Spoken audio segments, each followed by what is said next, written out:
another episode of Video Game Logic. Today's episode was recorded on November the 19th, 2019. I'm your host, Gaming Psychologist, and with me, as always, the jovial and jubilant... and the caffeine rage. On today's show, we will of course be discussing the games that we have played. We're going to be talking a bit about Google Stadia. There's a long list of games coming to Xbox Game Pass. Sonic the Hedgehog movie reveals its new, less awful design. We'll have our weekly community corner where we discuss community game night or movie night, and a quick little letter from Ghost Shark, and we'll have a Steam Discovery queue. Timestamps will be in the show notes following their respective topics. Hello, Rage. Hello. What's shaking, Megan? Well, hopefully I'm not my recording track anymore. Had a little bit of a audio glitch last time we recorded, and I caught it this time because I was looking for it. So that was fun. Indeed. But we've always got Craig in case something still goes wrong. Unless Craig goes wrong. That's true. Craig saved us last time. Although, I could have made it work if there was like a huge issue. I could have went in and manually done the whole thing. That would have been a lot of work, though. Yeah, and that would be a lot more work than you're used to. Oh, yeah. Would have strained something. It would be like in the olden days when we first started and I didn't know what I was doing, and it's like manually like cut out every single silence, all of them. Oh, the Aki school of thought for editing. Yeah. That does explain why you're able to do it in like 5 minutes. I can edit the show typically in between, 45 minutes and an hour. Yeah, when Boosters and Space Tape was still going on, he did a few streams where he was editing the show, and it was meticulous. But it was also, twice as many people as well. Yeah. So, yeah, that's a thing. Hopefully this time we won't have to deal with additional audio shenanigans. We'll just have our own shenanigans. Indeed. I just got a message from Ghost on Discord making sure that we got his letter. Aww. To which I responded, basically, yeah, we got it. Yeah. Hi, Ghost. Yeah, the moth did not eat it. Nope. Not this time. Yeah. I think our male mascot is Mothra, by the way. I approve of this. I approve hardcore. Hey, don't make it, weirder than usual. Wink, wink, nudge, nudge. There's no way to transition out of this, so let's just go immediately into games we played. Indeed. You have 2, I have 3. Are we going to alternate this week, or are you going to go? Yeah, we can. I'm going to go. Okie dokie. We can because, I've mostly been all hands on deck to play Celestial Command, and I have thoughts for that for probably 2 weeks from now, because we are delaying that a little bit. But I played Dissenters, which is the other downhill BMX racing game on Game Pass. Because I figured, what the hell? Let's try the other one and see how it is. Because how different can they be? Turns out, very different. Dissenters, I would call it a roguelite. It's procedurally generating the tracks.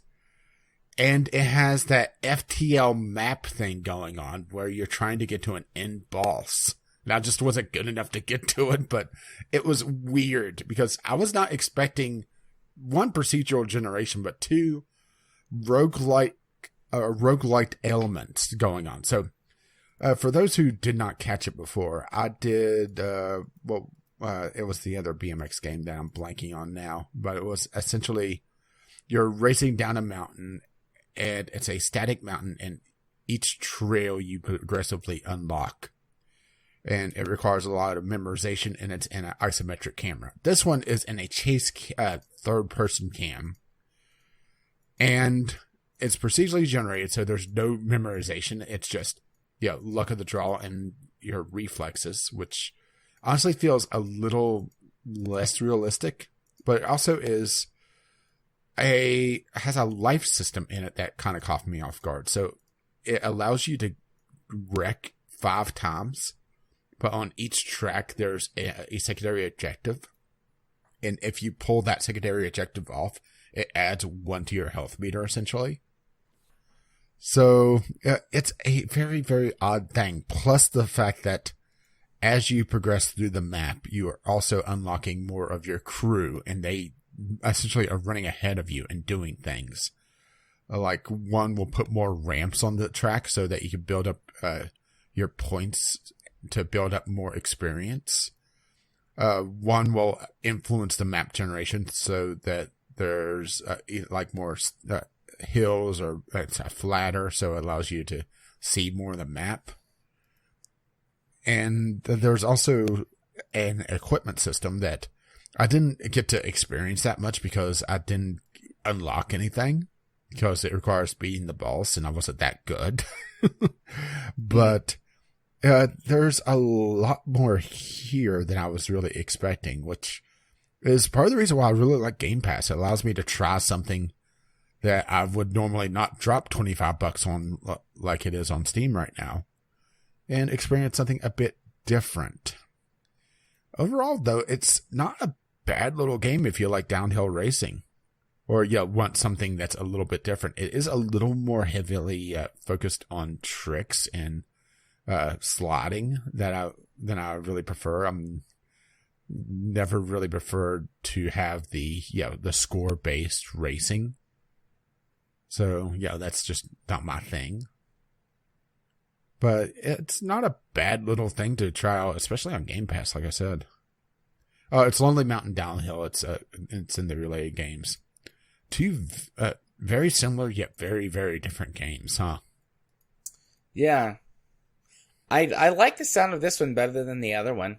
Yeah, this one, like I said, it's a lot more of a roguelite. So it's a lot more of relies on reflexes than memorization than Lonely Mountain does. And also there is a co-op mode to it. Or a competitive mode, I guess I should say. So it could be a game night game. Is it head-to-head competitive, or is it like a score attack thing? I think it's head-to-head competitive, but it's a score attack with ghosts. Gotcha. So occasionally I would see other people on the mountain as well. And I'm not sure how they're handling that with the generation, but I would see them occasionally on my screen, and they would just go right through me. They wouldn't interact with me at all. But it was interesting to see other people, which, I realize Lonely Mountain is lonely, but it's nice to see other people racing as well. And I'm pretty sure they weren't just ghosts of previous runs. It seemed like they were actually interacting with me as well. Gotcha. And you said this was a Game Pass game. Yeah. Which is good. I might check that out. Yeah. Definitely, if there's some interest from people for game night potentially, then I definitely would. But I might check it out. Yeah, but like I said, it was a pretty interesting, looking game. So I saw it after playing Lonely Mountain. Yeah, we'll try the other downhill game and see how it is. I'm not convinced that it's worth $25, but then again, I'm one that usually bounces between a lot of games, and racing games, if you're not really invested in them, you can fall off them pretty quickly. Yeah. But this also has that roguelike element, so that's kind of a double-edged sword in game design, really, because for some, it's the tracks that lack that human touch, and that certain level of polish that computer generation just doesn't have yet. But then for others, it's unlimited levels. You're never going to see the same thing twice. I'm not 100% sure where I come down on it just yet. I think for this one, because the levels are overall pretty just sparse with It's essentially just downhill racing. So, you have your flats, your ramps, some divots, that sort of thing. I don't think the human element really comes into play as much as it would for other racing genres. So I think this one I could get on board with it, having essentially unlimited levels. Even if, the levels could be just, different versions of the same downhill run. There's enough variance there. Gotcha. So, yeah. I'm not sure how they do modding on the Game Pass version, because I do know that the Steam version does have a modding update, and I didn't look into that.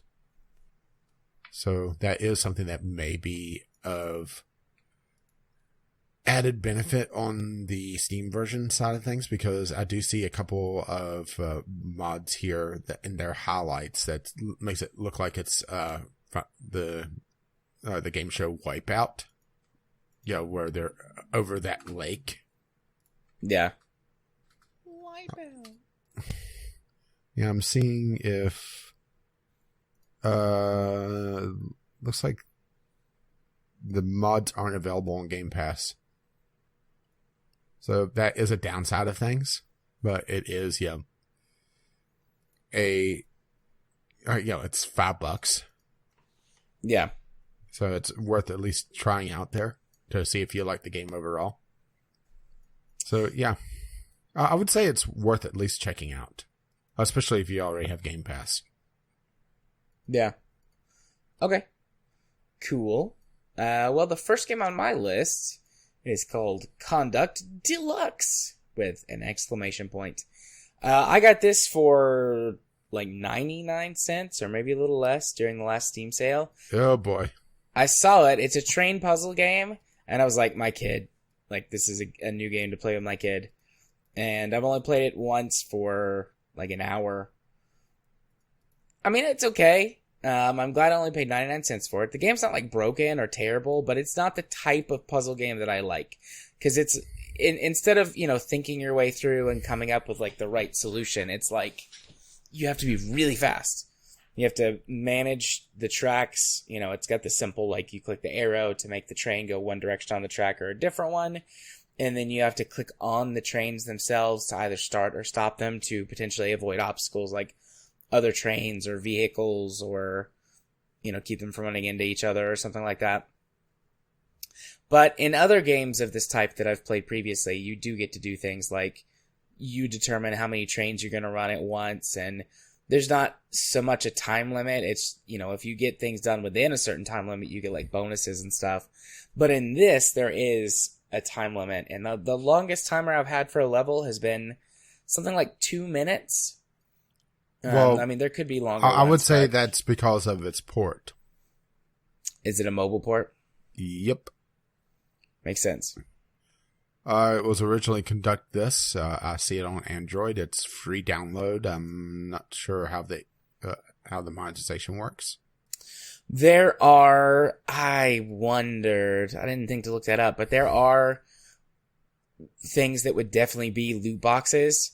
You just unlock them after completing each sort of level. I'm not sure set. if I did a video on this, but I know I played it ages ago. But yeah, there's things that would be loot boxes for sure. And then there's definitely, I could see it having like energy bars or something like that. And then every level has a star rating. Mm-hmm. And you could probably just directly buy the coins that let you unlock the different tile sets. Because you get tile sets to build your own levels as you go through. You could probably just straight up buy those. That would probably be the monetization. I mean, the game's not bad. It runs at like 1 million FPS. It's no issues there. Yeah, they also have a airplay game of a similar feel to it, where you're conducting air traffic. Gotcha. Yeah, it's, there's honestly not a ton to say about it. The puzzles are definitely pretty intense. They start out pretty easy. They ramp up really quickly in difficulty. And they're much more about being able to pay attention to everything going on at once and then quickly getting to stuff to make sure that, like I said, trains don't crash into each other, and they get passengers delivered to the stations before the time runs out. You know, it's all right. My kid likes it. It's got trains. Soundtrack is cute. The art style is cute. Whenever there's a little explosion, whenever they crash into each other, that's funny with a 5-year-old. So I definitely would not pay $10 for this. 99 cents, great if you like this type of game, or if you, like me, have a small child that would enjoy it. But I don't think I'll ever play this game solo, just with him if he wants to play it. So, Conduct Deluxe. A very middling review. Or conduct this if you're on mobile. So do you want to do the other one? Another one, and then I'll jump back in, or do you want Sounds me to good to me. No, I'll go ahead and do my next one. My next one is Interstellar Transport Company. I got this game. I can't remember if I bought it or if I got it like like a key for it for review a long time ago. This game entered early access, I want to say in 2017, and then it exited early access into full release of May. In May of this year. This is a transportation management game, but during the future, starting in, I believe, 2050 is the first year of the game, and then it goes, I guess, forever. And you can either play solo, you can play with friends online, or you can play against AI. There's pros and cons to each one. I haven't played with any real people online, but there's pros and cons of playing solo versus playing with AI. You can play in either, the real galaxy, or the real, I guess, local, few stars nearest us. You can play in a completely randomly generated one. You can mix and match, like you can start with our solar system, but then have a randomly generated galaxy outside of that. And you're trying to build an interstellar transport company that is successful, makes, shitloads of money, and spreads humanity out to the stars. It's got a lot of what you consider sort of the basics of this. On colonized planets or moons, you can purchase various buildings to produce resources. They can be straight up raw resources like materials, or it can be more complex produced goods like weapons or medicine. You can do passenger transport. If you're playing solo, you definitely have to do everything. If you're playing with AI, or I assume also with people, you can be more specialized. But you purchase landing pads for your ships, and any planet that you have a landing pad on, you can build ships on. As long as the pad is the correct size. Larger ships need larger pad and docking facilities. But you can build them at any place that you have one. You create routes between different interstellar bodies, planets, moons. There are stations that can be built. There's science stations you can get, and those aren't destinations. But there's also like warp gates that you can invest in to allow faster transportation between star systems. And those can be set as destinations. And then there's a few other little sort of arbitrary things you can create, I think, to set up kind of your own specific circuits or routes. They don't necessarily have to be planets or moons. But you create these routes and build your ships and send them on their merry way. The game has a full suite of tools to check on economic growth and development, needs, and projected growth for different goods and services that are going to be necessary on a colony. Previously, when the game was in early access, when I played it before, everything just sort of unlocked as you went along. It was all based on the year. So just as things went along, you would unlock bigger and better ships, and eventually you would get, it uses dilithium crystals, so Star Trek influence there for its FTL stuff. So eventually you would unlock that, and then it would be discovered, and you would have to go create a colony and mine it and all that jazz. But now you build science research stations, and you can pick and choose which tech trees you want to go down. Again, if you're playing solo, you're just kind of slowly make your way across the tech tree. If you're playing individually, if you're playing with AI or with other people, it might be beneficial to specialize and pick a particular tree to go down. In general, there's things like, there's a tech tree that's for bonuses, one that's for ship unlocks, there's one that's general unlocks for getting things like researching dilithium and researching drones, which I'll get to in a minute, and upgrades for those. And then there's a tree that lets you develop your own colonies, both within your starting solar system and then outside, and it lets you fund various building types. Because initially you can build like your company headquarters and research stations and a few other kind of generic buildings. And then to get the more specialized buildings, you have to unlock them via the research tree. The home world will occasionally send out a colony ship to colonize a new location. You probably want to ignore those because it just does it sort of randomly and it doesn't pick them with any sort of rhyme or reason in mind. As soon as dilithium is discovered, it does send a colony to the largest body within your solar system that has dilithium, unless one already exists there, which can happen in the randomly generated starts. But if you use the real solar system, that is Titan. Titan has got like a 96% concentration of dilithium crystals at the start. But Titan is way the fuck out there. So it's not a good route to set up unless your company has already making some serious bank. Developing colonies is hard fucking work. It is a little bit easier with multiple AI and, again, I assume human players, because you're not having to make sure it gets everything that it needs. But in single player, you have to make sure the colony has enough food and water and basic materials and resources to survive. And then you have to supply it with all of the materials it needs to develop the colony, which is machine parts and medicine and possibly weapons if you need to have a security station there to defend from pirates. Which pirates are... They don't necessarily roam around. Anytime your ship is in an area of unsecured space, there's a chance that it could be attacked by pirates. And then you can build security stations. You can watch little police cruisers fly around, as long as you keep it funded with weapons. Or not funded, but keep it supplied with weapons. So a colony might need that. And then later on, it's going to need robotics. If you build any production facilities, you're going to need to be able to provide it the raw resources. And you've got to get all this stuff going. They need consumer goods. They need luxury goods. You need to have a steady transportation of colonists, and eventually there are business travelers and tourism. All of these things have to be supplied to a colony to get it to grow and eventually hit 100% capacity, which is fully developed and near the maximum population limit.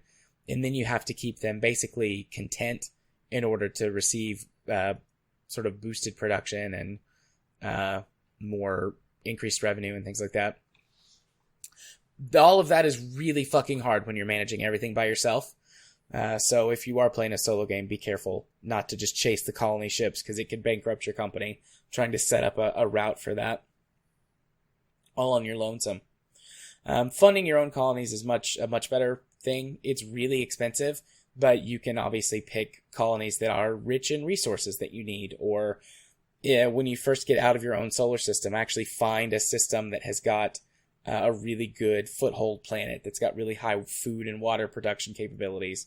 And all of this stuff is in graphs and charts. You get some basic information just by clicking on a planet. But, I mean, like I said, there's a full list of charts and graphs and menus that tell you all the stats on everything. So, drones, in the late game, one thing that I actually was part of the testing group for this game, and would have conversations with the devs during the early beta phase.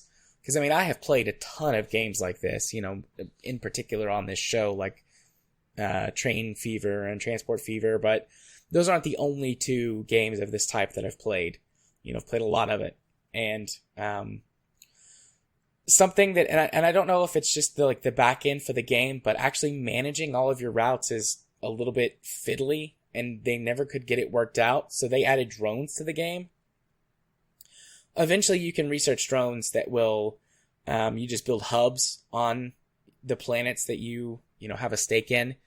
And you can build more hubs to get more drones, and eventually you can research ones that can go throughout the entire solar system. And so you can eventually just remove all of your routes in a fully developed solar system and have drones do everything, and then you can move on to developing others. That's kind of an issue because it makes the sort of this middle period of the game a little bit boring, because once you've got a good setup within a single solar system and you start expanding, you dump all your resources into drones in that solar system, and then you just have to wait. Because especially in the early game, interstellar transportation is really, really slow. It takes a lot of resources to build the warp gates, which allow that to be instantaneous.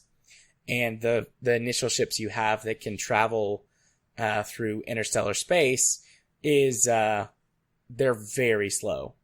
And they have small cargo capacities.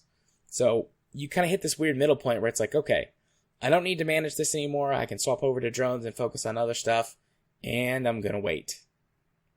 But once you get to the later game, the drones are wonderful because you don't have to micromanage everything. You can just set them and forget them. It's not impossible, but it's pretty difficult to wreck an entire solar system economy once you get it set up. And so that does tend to move, go along the lines of, set it and forget it and move on to the next thing. That could be a pro or a con based on your playstyle and what you like. I like it because then I can set up sort of my backbone, and then I don't have to worry about my primary infrastructure, and then I can focus on other sort of endeavors. But you may not like that as a player, where you like to have a lot more maybe fine control or investment throughout the entire game in everything that you're doing. It runs pretty well.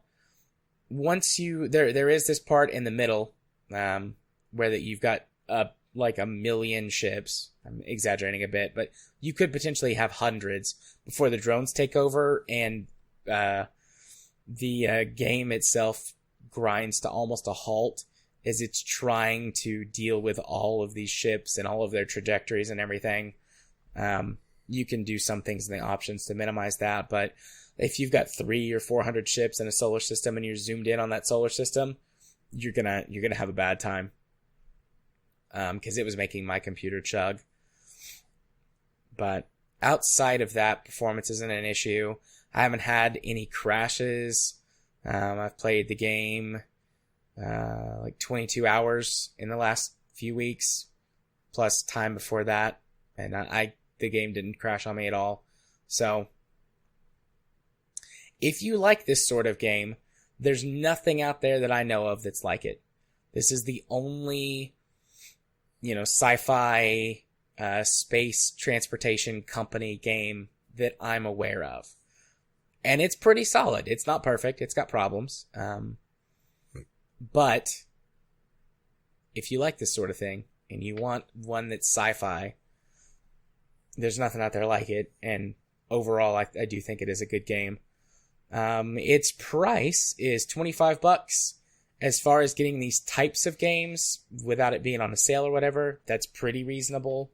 A lot of transportation games are in the $20 to $30 range.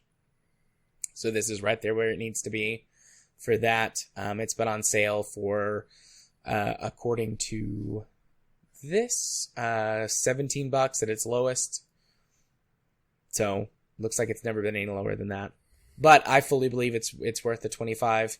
Obviously, if you disagree, it will be on sale, and that sale price will probably creep down a little bit more now that the game is in full release and sort of maintenance / update mode. So there you go, Interstellar Transport Company. 2 thumbs up. Okay, so I'm going to go with something a little bit more terrestrial and talk about Turmoil. So, Turmoil is an oil digging simulator where you are a prospector in the Wild West at the turn of the 20th century. and you're digging for oil and trying to sell it to one of two companies. It's a arcade game, and overall, it's not bad. It's just, it's not great either, especially if you're spending a lot of time with it, which I'll explain in a little bit. So, you are one of four characters. As far as I can tell, it's just, your avatar in game. And you are trying to essentially own the town to be able to become mayor, because that's how elections work in the Old West, I guess. Essentially, as the town, as you go through the different rounds, shares for the town come up for auction, and you're trying to buy into that. But you're also trying to balance that with buying upgrades to be able to do more things with your plot of land that you lease out for a year. So, overall, I guess I should break down the mechanics. Gameplay goes in rounds of, I would say 10 to 15 minutes, depending on how quickly you go about things, because there is a fast forward function that lasts 1 year in game. And you're leasing a piece of property from the local township to be able to drill on.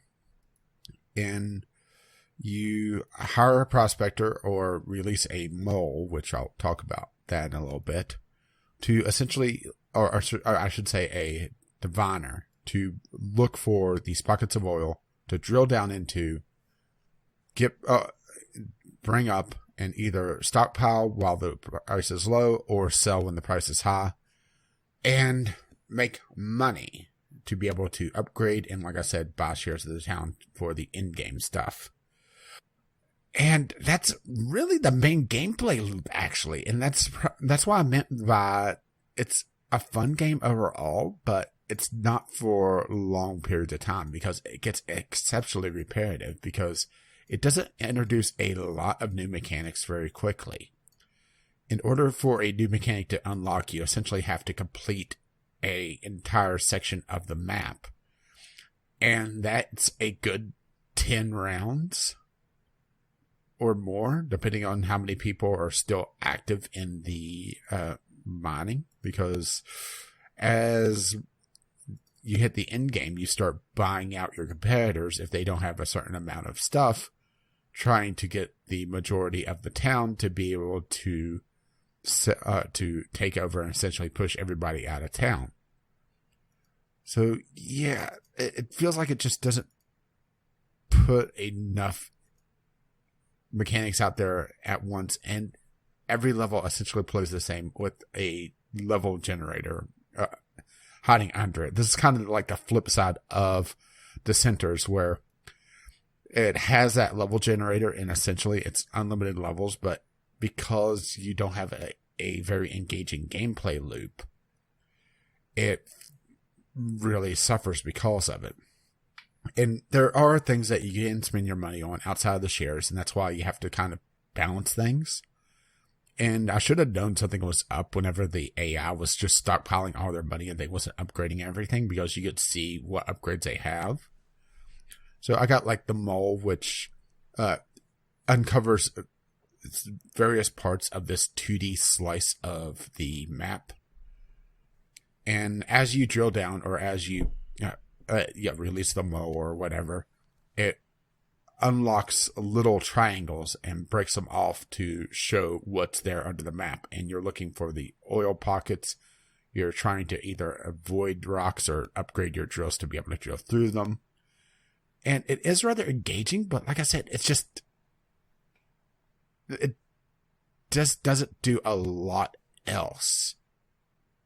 And you're just doing the same thing over and over and over again without any real variance.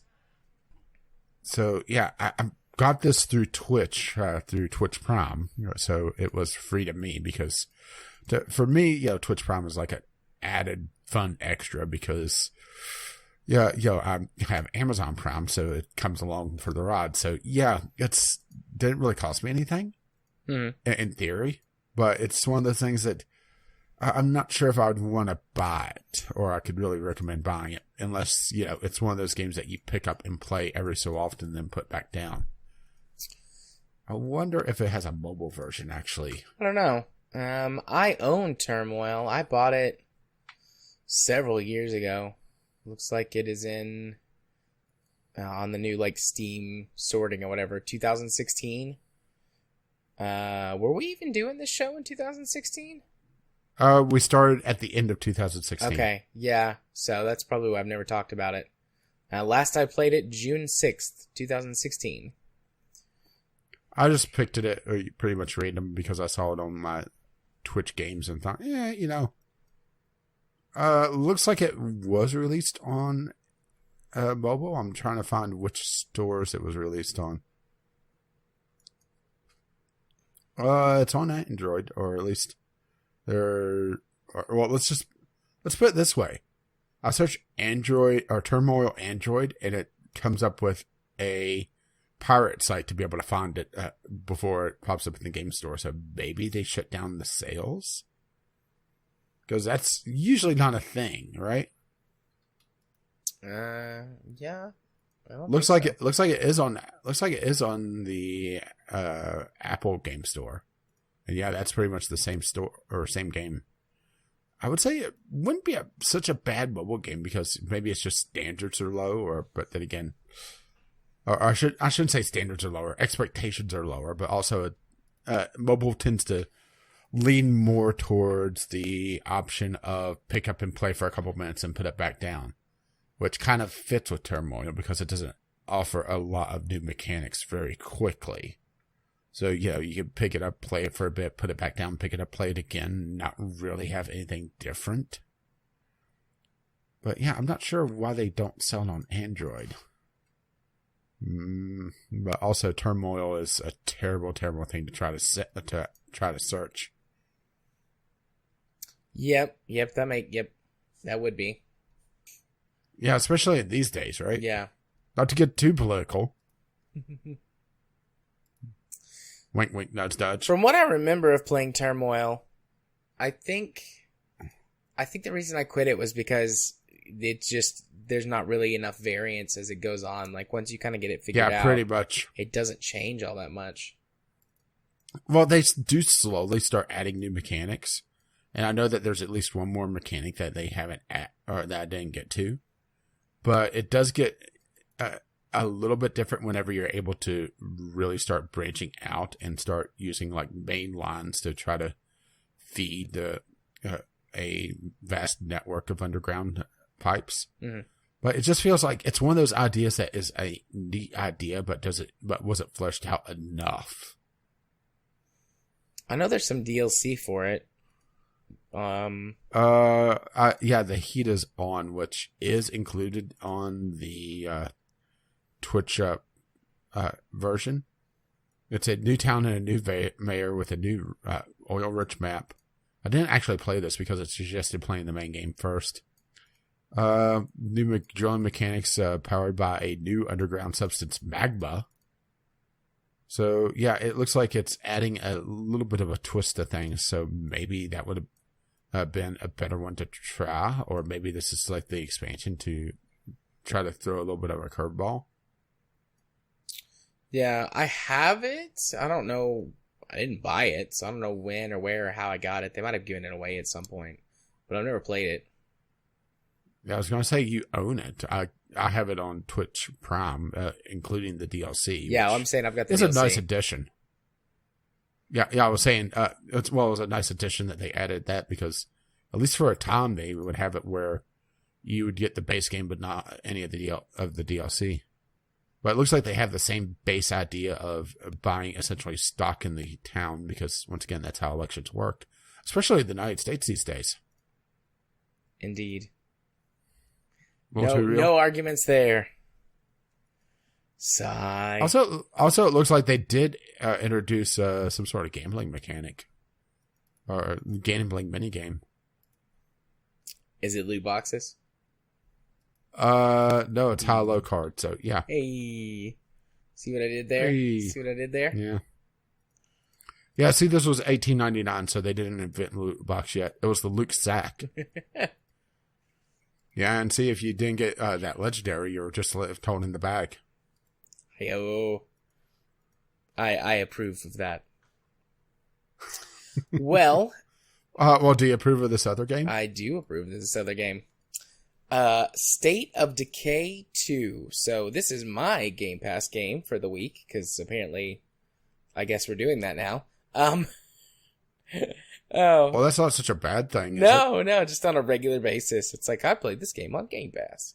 So the original State of Decay is available on Steam. The second one is not. It's Xbox and PC through the Microsoft Store or the Game Pass app only. For anyone who played the original State of Decay, or for anyone who did not, I need to talk about that for just a moment. And then for people who have, we'll get to the State of Decay 2 in a moment. State of Decay is a zombie RPG survival game where that you control a group of survivors in sort of rural USA, a fictional rural USA town in the immediate aftermath of the zombie apocalypse. There's a small story that sort of helps get you through the map, introduces the game mechanics, and kind of gives you some backstory on what has happened to the zombie apocalypse, and sets stuff up for a sequel. You have things that you have to manage for your survival group, which is food, medicine. I can't remember if you have to manage ammo. I think so. Food, medicine, ammo, and building materials, which all of these things you have to scavenge or create things at your base facilities that can produce those. There's multiple bases around the map, and some of them have built-in facilities that give you special bonuses or automatically produce some of those things for you. But the primary way that you get your resources is through scavenging. And regardless of what difficulty you're playing on or what you're doing, if you play long enough and don't complete the story, you will bleed the map dry and then just die because you run out of resources, which, realistic, sure, but also sucks. The original State of Decay did release one of the DLCs. I can't remember what it was called, but essentially it was a mode that let you reset the map. You had an RV that you had to repair, and whenever you repaired it, you could, air quotes, drive to the next area, which just reset the map and bumps up the difficulty on it, giving more zombies, more powerful zombies, more special infected. Well, what the hell is that? More vibrators. Apparently. An alarm was set on my phone for reasons. Cool. Let me just turn that off. Your phone, right. But anyways, so you would, cycle the map, repairing the RV, and it would reset all of the scavenged resources.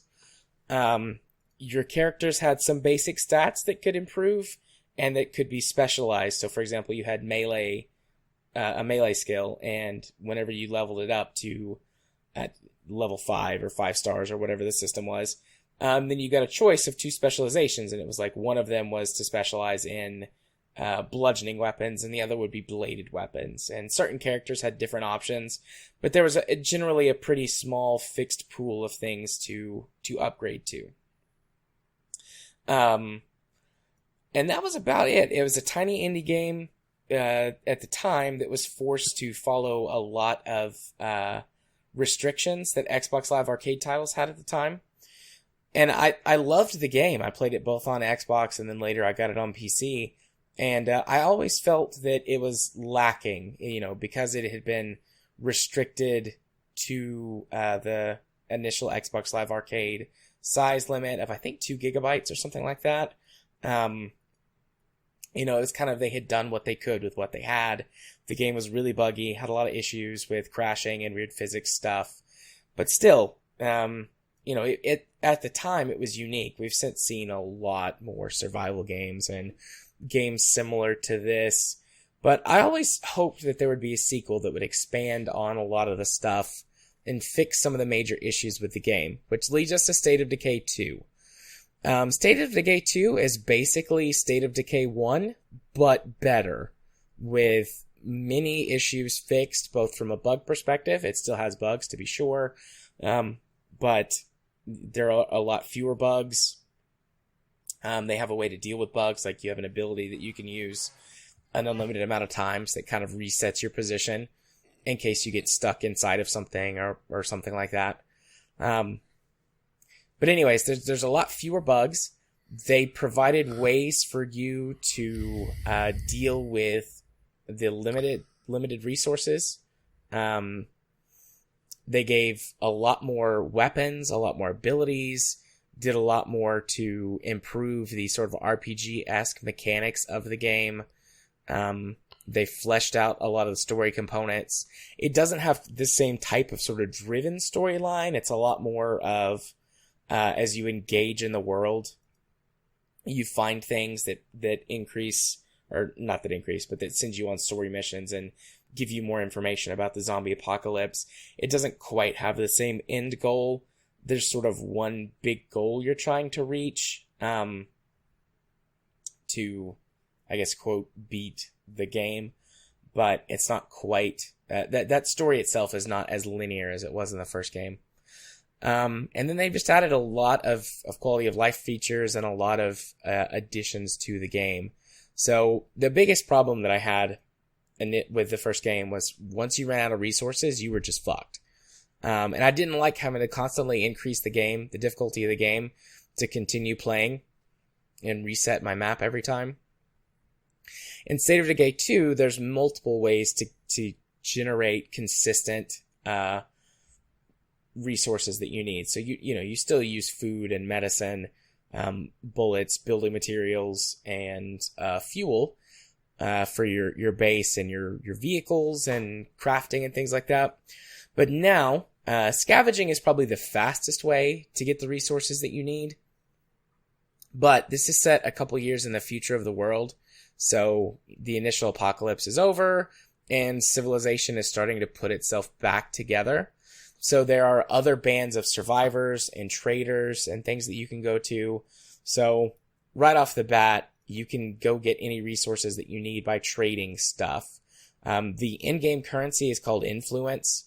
And the ways to get influence are by completing objectives, completing missions, selling or trading items with people, and then you just kind of generally earn influence as you go for killing zombies, killing special infected, clearing out infestations, wiping out hordes.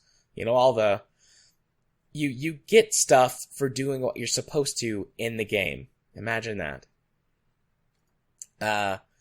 But anyways, so that's the only currency you have to worry about is influence, and you can just get anything you need for influence, trade anything in for influence.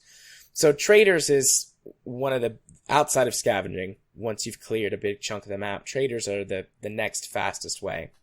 You can also still develop and build your base, so you can generate these resources in base, but you can get outposts. You could get outposts in the first game, but all they did was give you a little safe zone and a way to access your base's inventory without actually having to go back home.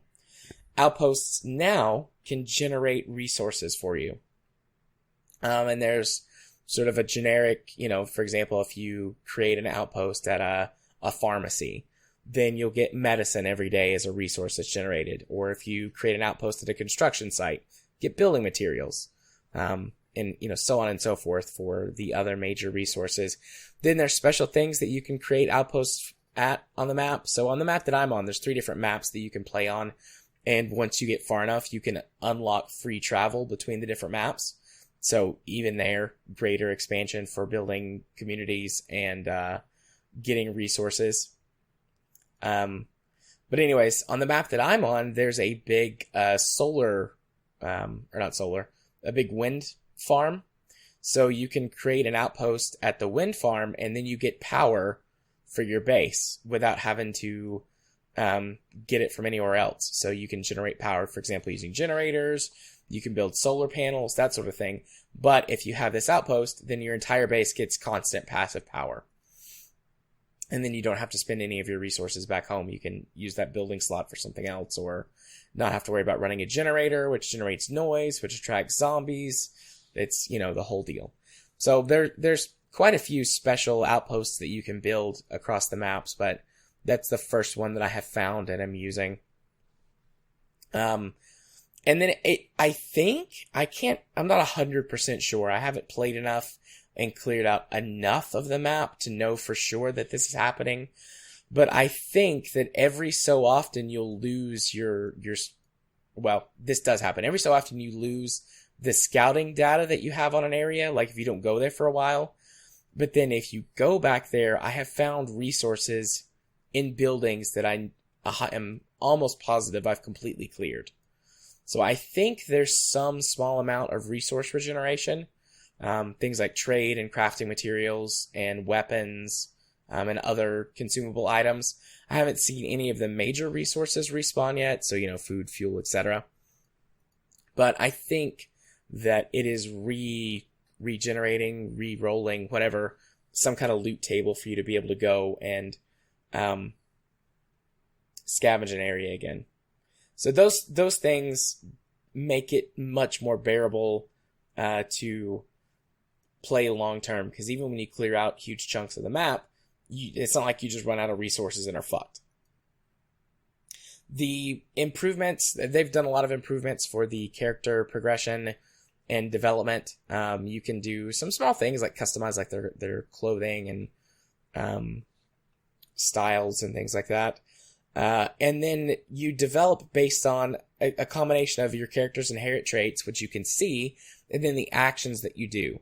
So previously, like I said, you develop melee combat and you would get to choose between like a bludgeoning weapon bonus and a slashing weapon bonus. Now, if your character focuses on using bludgeoning weapons, for example, you'll get two specializations, and they both focus on bludgeoning weapons, but they do different things. Or if you use mixed weapons, mixed types of weapons, you might get two different ones. If you do a lot more stealth kills, you'll get bonuses that affect your, it's called your backup weapon. It's usually like some kind of combat knife or something that you use when you're doing stealth takedowns, and it's a tool you can use for scavenging in certain other situations. You can get bonuses to attack damage with that. And then the same thing goes for your other skills too. With guns, if you focus on rifles, you'll get bonuses and specializations that have to deal with rifles. If you do crossbows, or if you focus on stealth, using like silencers and things like that on your weapons, you'll get bonuses related to that, as opposed to just generic gun bonuses. As you do, I forget what the stat's called, but it's like the stat that has to do with your chances of finding rare items and how sneaky you are. It might be called cunning. But, depending on your actions, like if you do fast looting, or fast scavenging, you can scavenge slowly, which makes no noise and lets you be stealthy, or you can scavenge fast. Scavenging fast, lets you get through there faster, obviously, but there's you make a higher level of noise in general, and then you can accidentally break things or knock stuff over, which causes a loud noise, which automatically attracts a zombie. So depending on what those actions that you do all the time, you might get a bonus that reduces your chances of knocking over or breaking items, for example. Or it'll speed up your slow search, but it still doesn't create any noise, things like that. And then now you can also develop special skills for every character that have to do primarily with your base development, but they can affect other things as well. So you can specialize, for example, in auto mechanics. And then you gain the ability to make minor repairs to cars, for example, without a repair pack. Like that character can do that.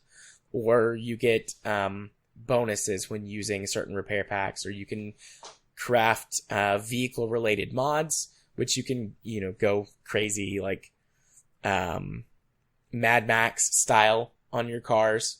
You can create those mods for a lot less resources. You can have someone who is like a scientist. They can do things like hydroponics or develop solar panels. You can get surgeons and medics and pathologists who, for example, in your infirmary can heal wounds faster or use less medical supplies to treat people develop the zombie cure faster, which not a cure for the actual zombies that are already out, but you can get infected yourself with something called the blood plague. And you get the cure right away, but it's really expensive initially. And, through research and things, you can bring that cost down. And further, you can get it down further with specializations. So there's a lot of customization you can do. The only area where it's kind of worse in that respect is that you do lose some of the interesting story-related stuff by having a set group of characters that you start with every time. Because it's all does, procedural character generation and whatnot. There's sort of I think it's 5 different, sort of pairs of characters you can start the game with. That have got some pretty varied backstories and different bonuses and things. But outside of that, everyone that you find is going to be different. So from one playthrough to the next. Let's see. Is there anything that I'm missing? I thoroughly enjoy this game. There's a bunch of different ways I can play it. If I'm wanting to, listen to a podcast while I'm playing, I can just focus on doing scavenging runs and things, not doing any missions. If I want to play more intently, I will focus on doing missions, focus on maybe upgrading my facility, spending time with the characters together. They do build relationships with one another. It's all based on these traits that they have. So you can get interesting dynamics set up in your colonies. Like if you get somebody who's a practical joker and then somebody who hates practical jokes, then they'll fight a lot. And so it's actually really beneficial for you to take one of them all the time on missions so that they're not fighting. But then you run into issues of they get fatigued and they get diseased and then they get, whatever. So then they get the zombie. Yeah, they get the zombie. So I like it. I like it overall. I have no idea how much it costs to buy. Let's see. I know that there's a standard edition and then there's a Game of the Year edition with all the DLC. All of the sort of major game modes and everything that have been added, that comes in the base game. The DLC adds new weapons and equipment and some story-related stuff. There's no microtransactions in here as far as I can tell. Ultimate Edition for Game Pass is $40. Okay. I don't know if this game is worth $40 or not. I probably wouldn't have paid $40 for the Ultimate Edition. The main reason I played it was because Game Pass. I'd probably be willing to go $15-$20 for this game. And the Standard Edition has got a shitload of content. I've not even fully explored the map that I started on. And there's 3 maps total, so. Plus there's a couple DLCs for the Game Pass version. Yeah. Oh, there are? Which DLCs are included with Game Pass? Hang on, let me see if I can. That's one thing I hate about the beta version of this is that you have to click another thing to be able to see. Looks like there's a Heartland, Daybreak, and Independence packs that are DLC. But it looks like at least one of those is just stuff. See, Daybreak pack introduces a brand new game mode of co-op siege defense. So, hey, the original Fortnite, right? Yay! It looks like Heartland is already used in-game, so looks like that is included? Oh, yeah. Heartland is included with Game Pass and available on Xbox One and PC.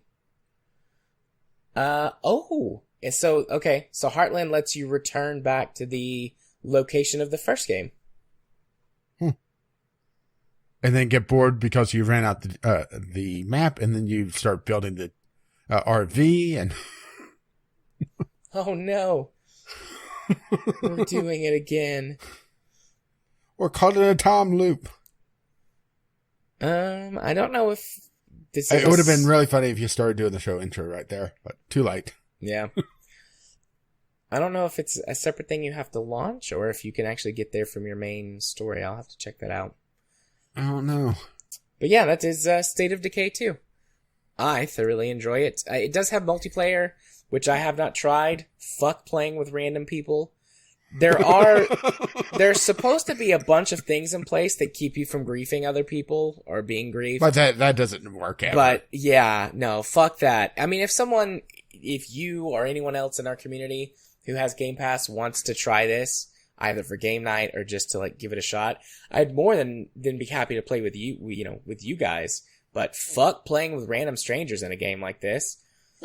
I don't want to be griefed and have my shit stolen and then have them like sick zombies on me somehow or glitch me into a wall all the time.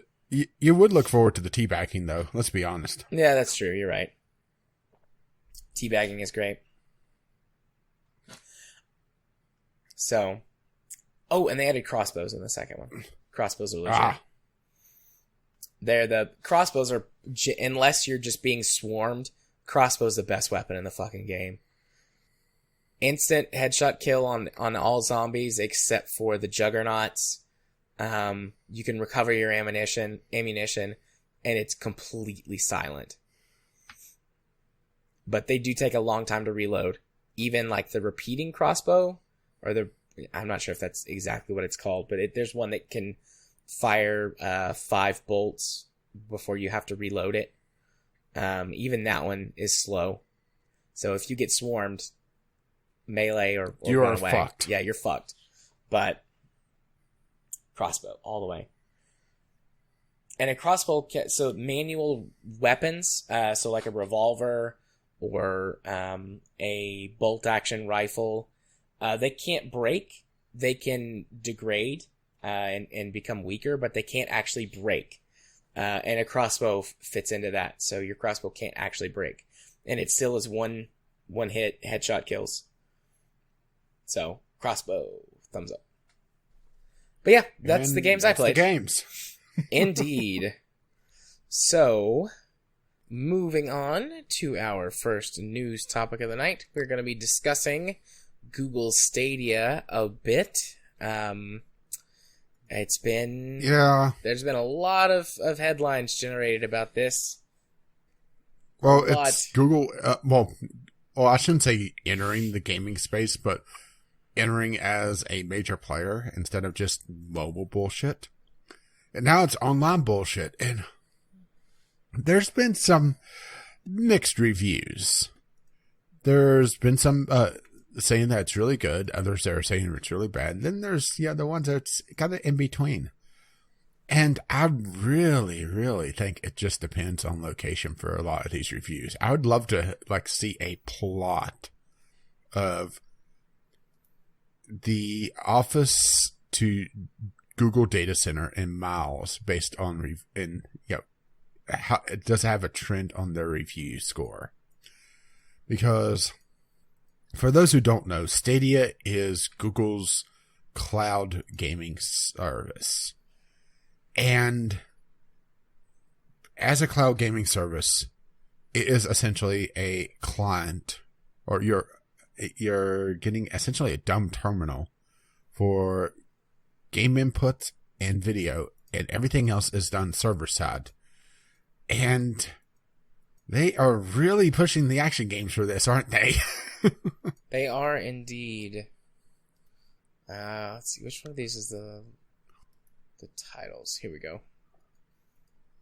Yeah, and there's a lot of old shit as well, which is a little strange, actually. Yeah, so Google, here's the Google Stadia launch titles: Assassin's Creed Odyssey, Destiny 2: The Collection, Guilt. That's GYLT. Which is that's the Stadia exclusive right now. The only one. Yep. Just Dance 2020. Oh. Hey, you on there? There's you on. Kine, Mortal Kombat 11, Red Dead Redemption 2, Samurai Showdown, Thumper, Tomb Raider, Rise of the Tomb Raider, Shadow of the Tomb Raider. And that's it. Which is interesting. What I'm pretty sure has happened here is they've said it has to be ready for holiday 2019 to get people subscribing, and they've went, here's what we'll have ready for 2019, boss. Another one of the links has Google has also stated they will add 14 more games to the service by the end of the year. Attack on Titan 2, the Final Battle anime game, Borderlands 3, Darksiders Genesis, Dragon Ball Xenoverse 2, Farming Simulator 19, Final Fantasy 15, Football Manager 2020, Tom Clancy's Ghost Recon Breakpoint, Grid, Metro Exodus, NBA 2K20, Raid 2, Trials Rising, and Wolfenstein Youngblood. Am I the only one noticing that there's a fair number of Game Pass games on this? Actually, I hadn't thought about that, but yeah, you're right. Because Rage 2 just went on. Metro Exodus is supposed to go on, if I recall correctly. Final Fantasy, it was just announced the Final Fantasy series is going to go on Game Pass. Is 15 going to be on Game Pass? I guess we'll get to that in a minute, but... Yeah. Okay. Yes, it will. Well, I'm glad I never bought that. I wanted to, but I never did. Guess I'll never have to. But that's for later. Yeah. I mean, quite a few of these games, or well, several of these games, are pretty good contenders, you know, as far as I know, from what I've heard, because I've not played very many games on this list. But, you know, from what I've heard, some of them are pretty good. But a lot of them are older, middling titles. Their exclusive Guilt looks interesting, but that's not typically the type of exclusive title that is something that sells a service. And people coming into this, well, I think we've talked about this before, but the sort of the air quote early adopters for this are probably going to be hardcore gamers that potentially are just trying it out for the novelty. Probably have a lot of these games already, so it's not like they're going to be getting anything out of that. I mean, there's definitely going to be some who are not, but I feel like most of your early adopters are probably going to be people who already have a lot of these games. They just want to see how it works. And that's not going to be able to retain them, which you need. You need retention for a subscription service. Which, I'm not sure who they're trying to market this to, because the game prices are just absurd for... You got to remember, okay, you got to remember first, we aren't talking Game Pass here. This is essentially another storefront, unless you're buying into the Pro Edition, which even that isn't a subscription, or isn't a service where you're just getting everything. You are still buying into certain games. You're just getting more stuff, as far as I know. Let's see, the pricing model, I believe that was it. I'm trying to find it on here because, yeah, I mean, it's just, okay, let's just pick a game at random. Just because I clicked on it, Shadow of the Tomb Raider, alright? Alright. It is $60 on Stadia. Steam, it's still $60, but you're still getting, Steam sales. We don't know what they're going to do on for sales on this. Just Dance 2020. It is Ubisoft. I mean, maybe I'm just used to Steam doing absurd discounts, 2 or 3 times a year. But yeah, some of these prices just seem a little bit crazy. Where's the thing on how Stadia Pro works? I'm actually not sure. Stadia. Let's see. Okay. I just found 9 to 5 Google, which that's a site that I didn't know existed, but fine. Cloud-based gaming. It is.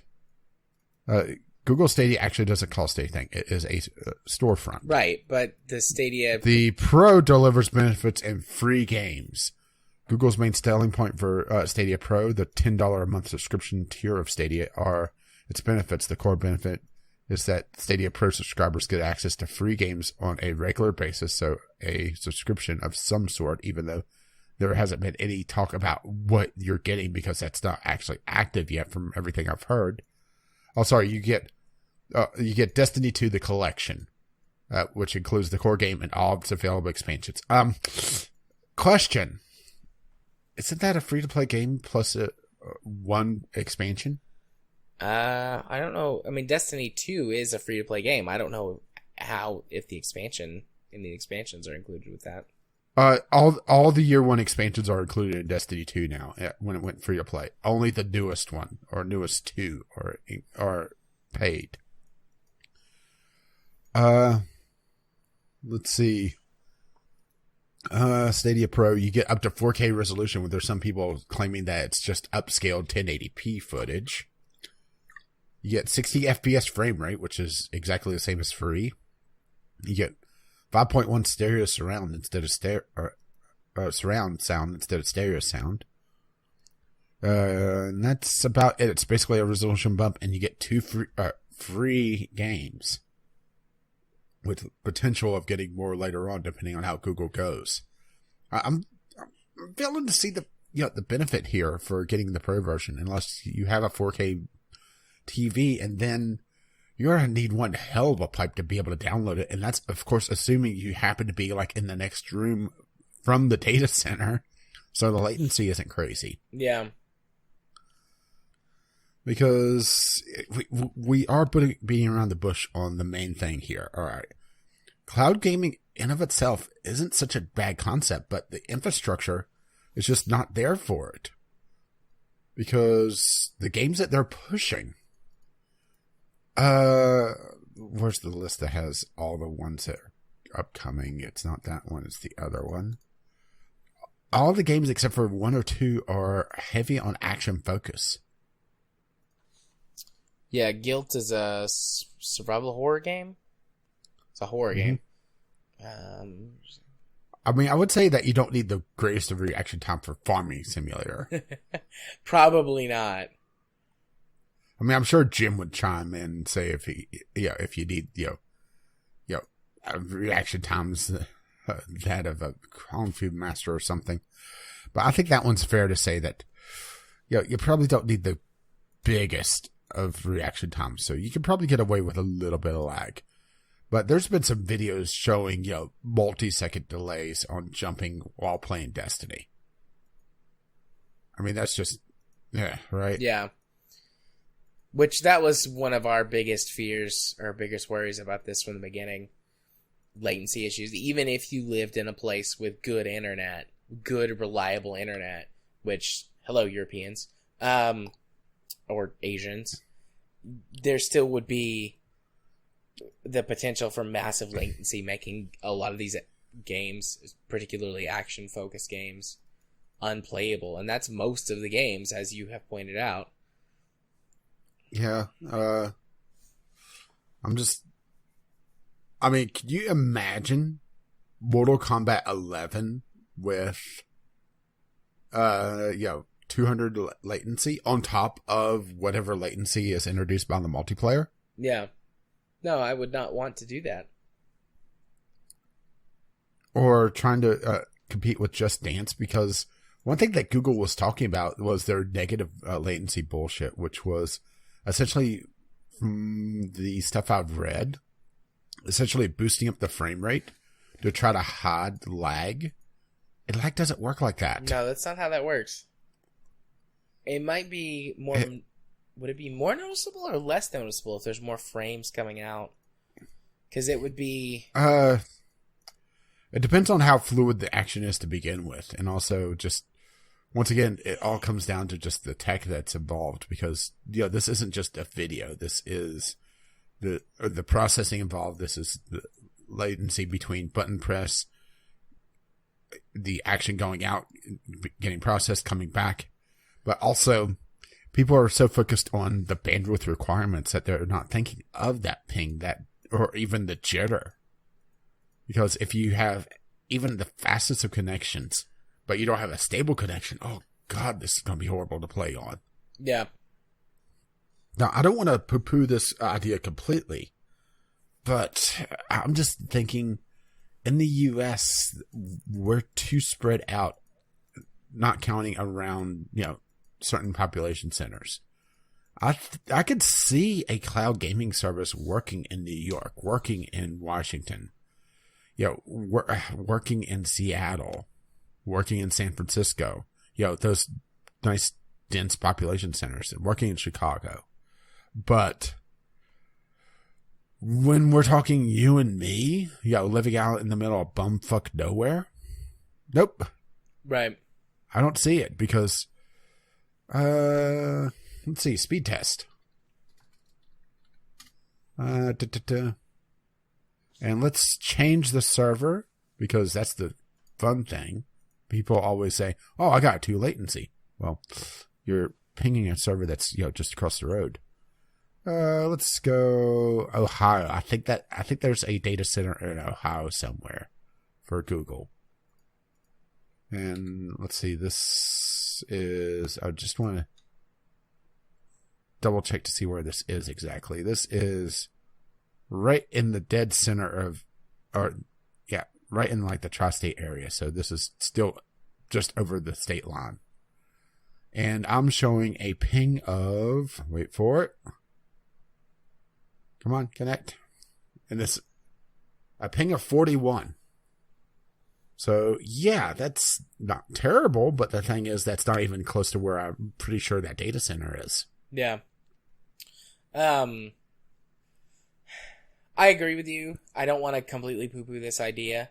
In the United States, we're too spread out. Most of our infrastructure is garbage. It would work probably pretty well, like you mentioned, in large population centers, more developed areas, and whatnot. Or if they change the focus on less action-oriented games. Yeah. So I knew, and I somehow either I misinterpreted it or just somehow missed it completely.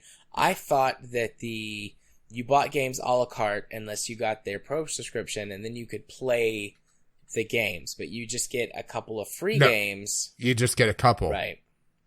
So that seems in a world where Xbox Game Pass exists. And, I just don't see that working out super well. I mean, yes, there are some games on here that you can't get on Game Pass. But if you have to buy them anyways, why would you buy them here where you don't have any guarantee of owning it at all? Like, I know that owning a digital game, through Steam or whatever, still is not the same guarantee that you have as having a piece of hardware. But it's a step farther than this. So you have no guarantee, no promise that you're going to get to keep the game that you just paid for. We don't know what sales are going to look like. Historically, on their mobile side, Google has not had good sales. Every once in a while, you run up on something, but generally their sales are not good.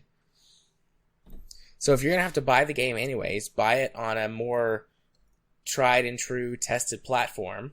And I don't just mean Steam. Well, it's a good thing Google doesn't. Well, it's a good thing that Google doesn't have a history of just randomly cutting off services that they don't like anymore. Yeah, right? It's a good thing Google has every company they've ever acquired or spun off. They have them all.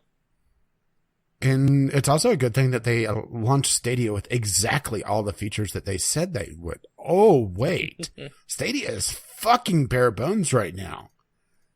If this was any more bare bones, I would think this was, an EA launch title. Touché.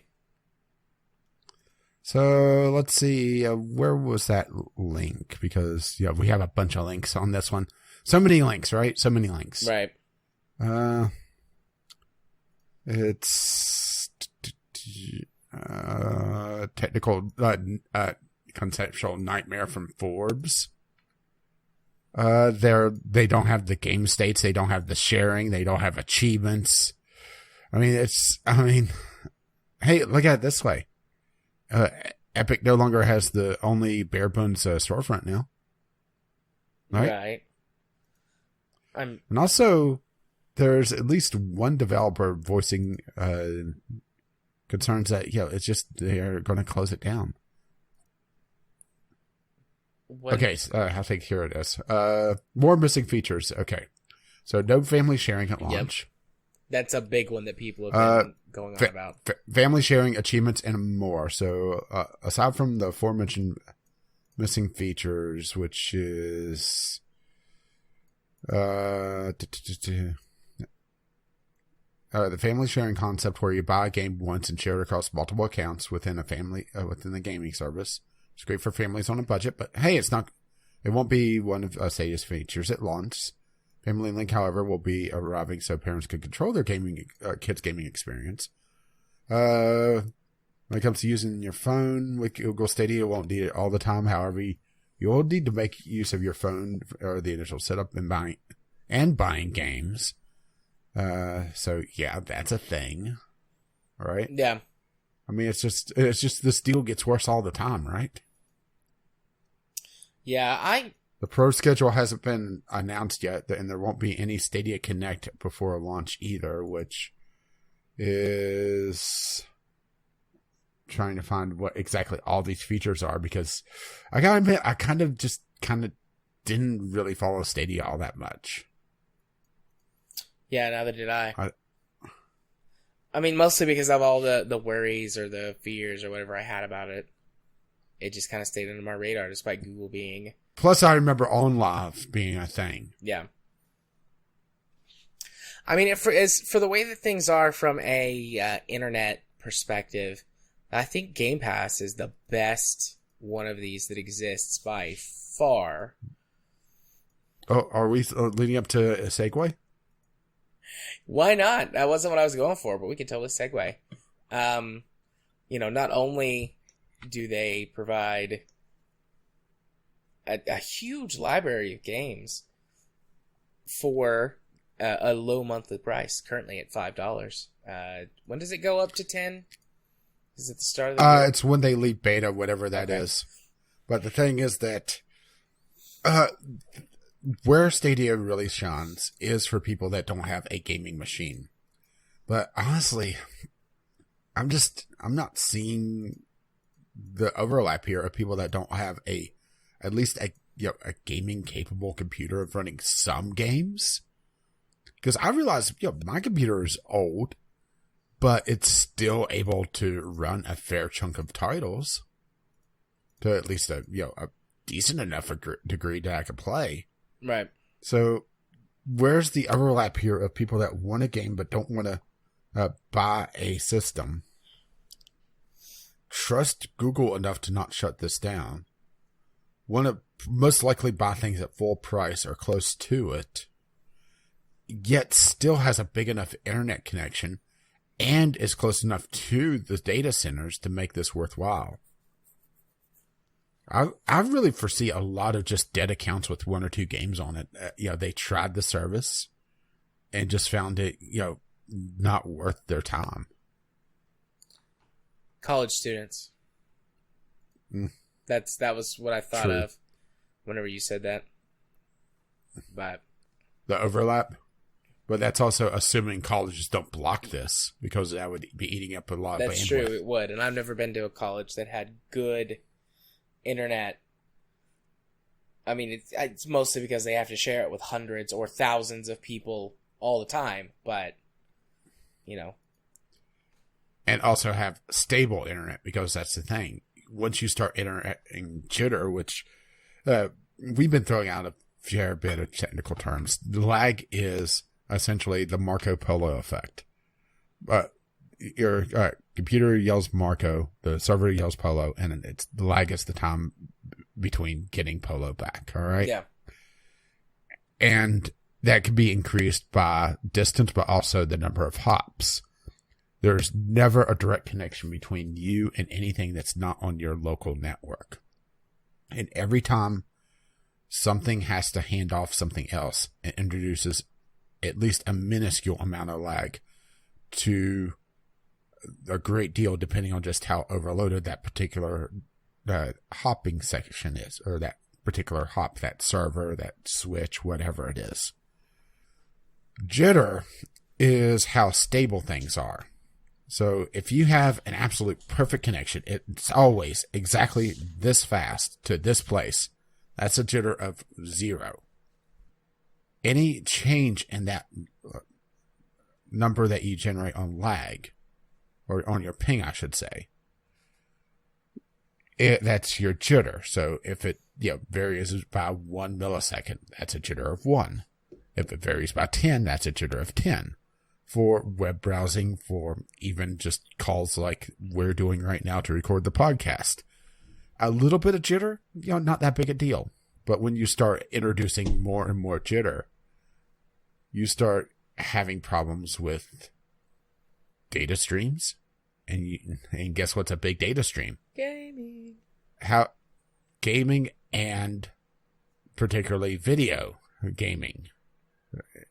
Or video and gaming controls to said video game on some server somewhere in, the evil dungeon of Google, right? So, yeah. There's this weird Venn diagram here that I'm not sure where, Stadia's actual customer base is or sustainable customer base is. I suppose we'll find out if they meet their targets or if they shut it down. Mm-hmm. Yeah. And plus, they've already pissed off the consumers because supposedly the people that bought into the Founders Edition was supposed to get in early. But hey, they added 2 different ones. Or 2 different tiers at the same time. And hey, pissed off the founders. The people that bought in for $150. Well, good job, Google. So let's go talk about the... Wow. Is that screenshot real? I'm sorry, I went to the Stadia subreddit. Mm-hmm. They are asking for ICQ numbers. AIM screen names. Interesting. I'm not sure if this is real or not, but it's hilarious if it is. ICQ, that's a name I haven't heard in a long time.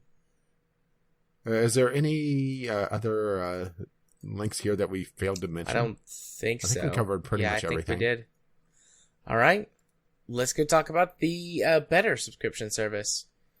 Yeah. Damn it, I'm not on the right page.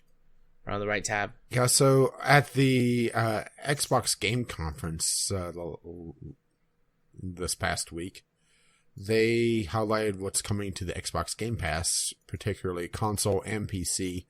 For the most part, PC is getting all or a good chunk of the games. It's just they often get them later, which I'm fine with. I'm not particularly happy about, but I'm still working through the Game Pass library anyway. And they're adding a shit ton of stuff. So they added 5 or 6 games right off the bat. They added Age of Empires 2 Definitive Edition. I'm mostly focused on PC. Hearts of Iron 4 Cadet Edition. Rage 2. The Talos Principle. And Tracks, the train set game. So there's... You could have saved money for King. Huh? Yeah. If I'd known 2 years ago that they were going to do this. Yep. Plus, they have Age of Wonders Planetfall, which will soon be coming to PC. It's already on console. And that's the only one that's soon to come to PC out of that initial bunch. But what's really interesting is what's coming in the next year. Right? Yeah. Okay. One of the links isn't working for me. Which one? Second one. Oh. I just pulled it up. Xbox Game Pass at OX or at XO19. It's not working for me. So, well, that's what I was just reading off of. So, the interesting thing is what they're adding in later. So, they're adding in the Final Fantasy franchise for both console and PC.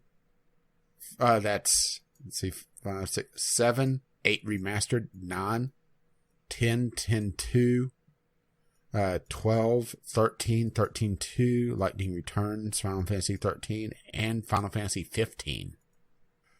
They're adding in the Yakuza series, 0, 1, and 2. All right, I got it working. Yay.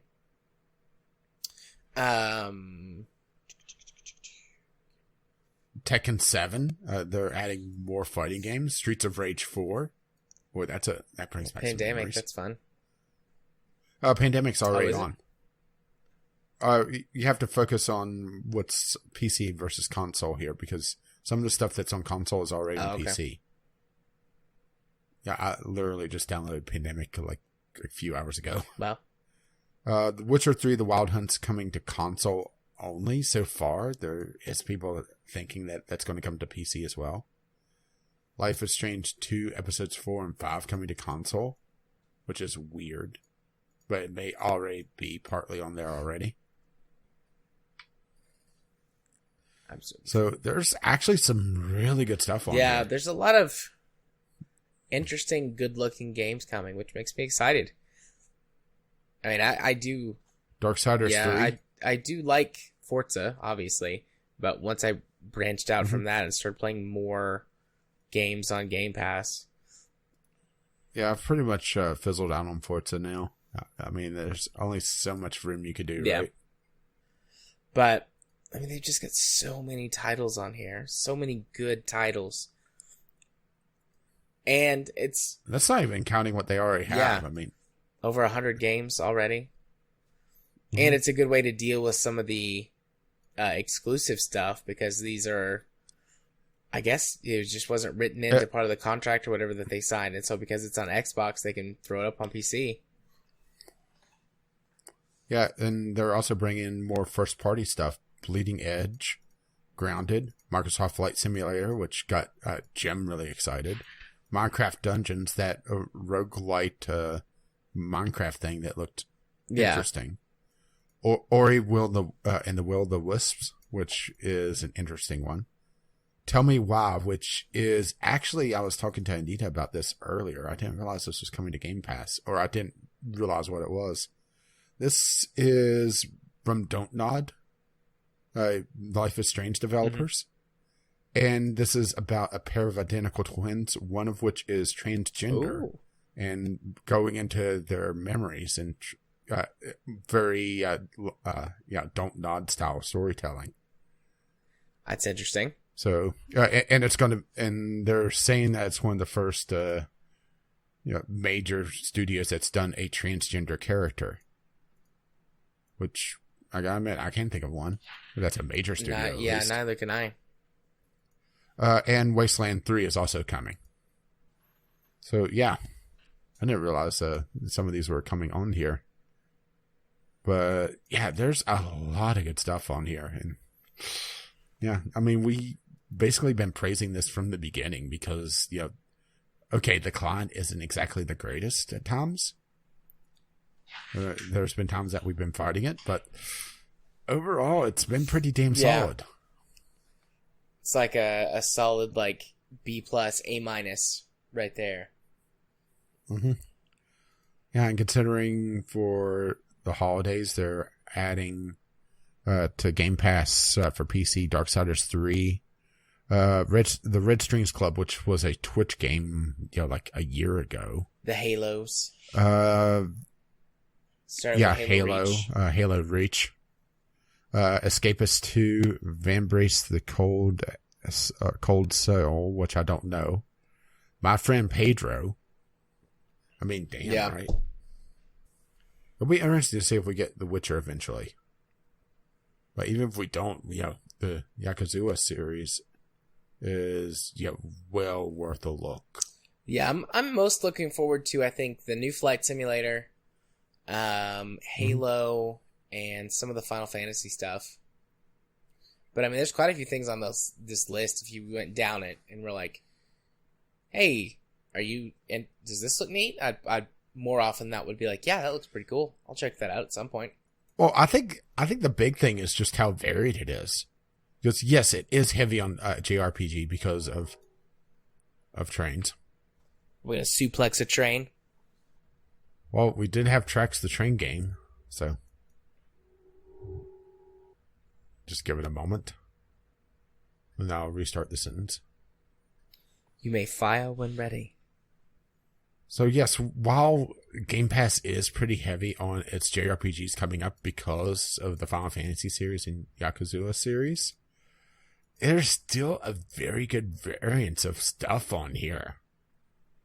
I mean, we have fighting games. We have just grand strategy. I mean, 2 major grand strategies with different focuses. I mean, Hearts of Iron 4, I really liked, even though I never got terribly into it and never really picked it apart to be able to understand all the workings.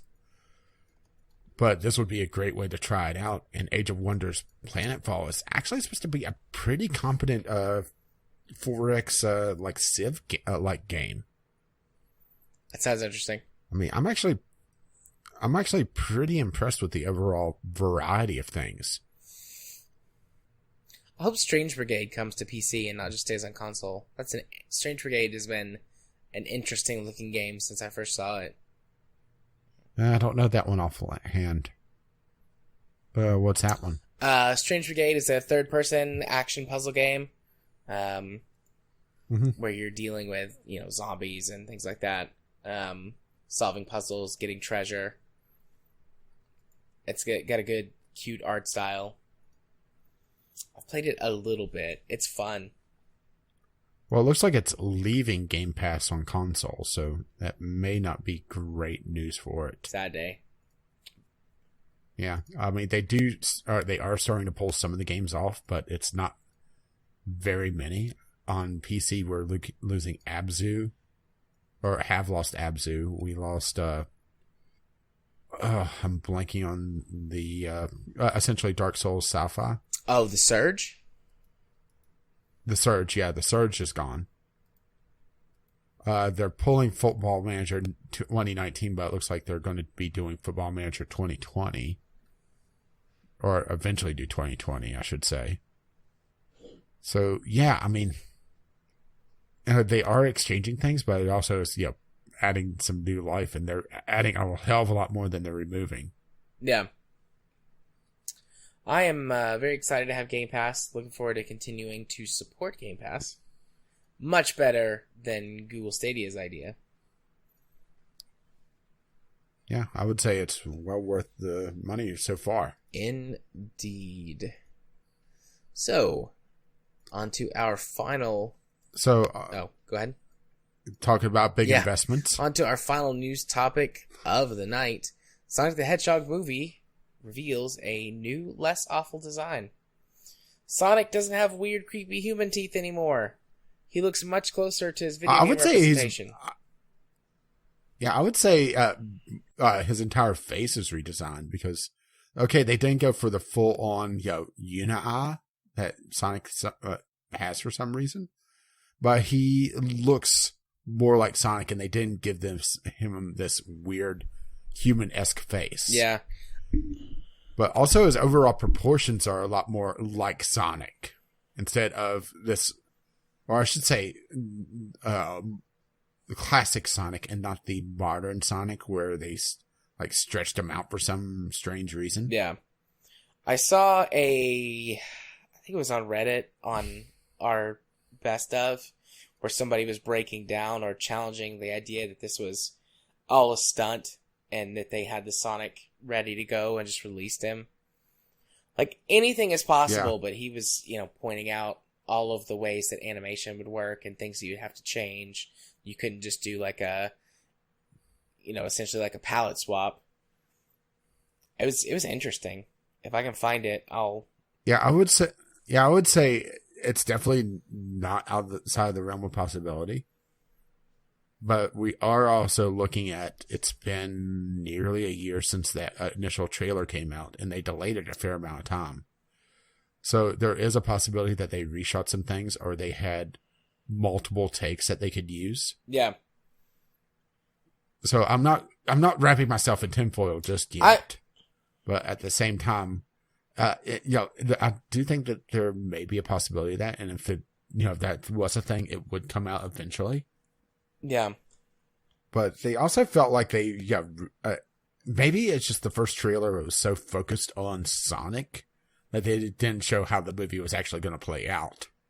Or I should say it was focused on Sonic's look and Jim Carrey being Jim Carrey.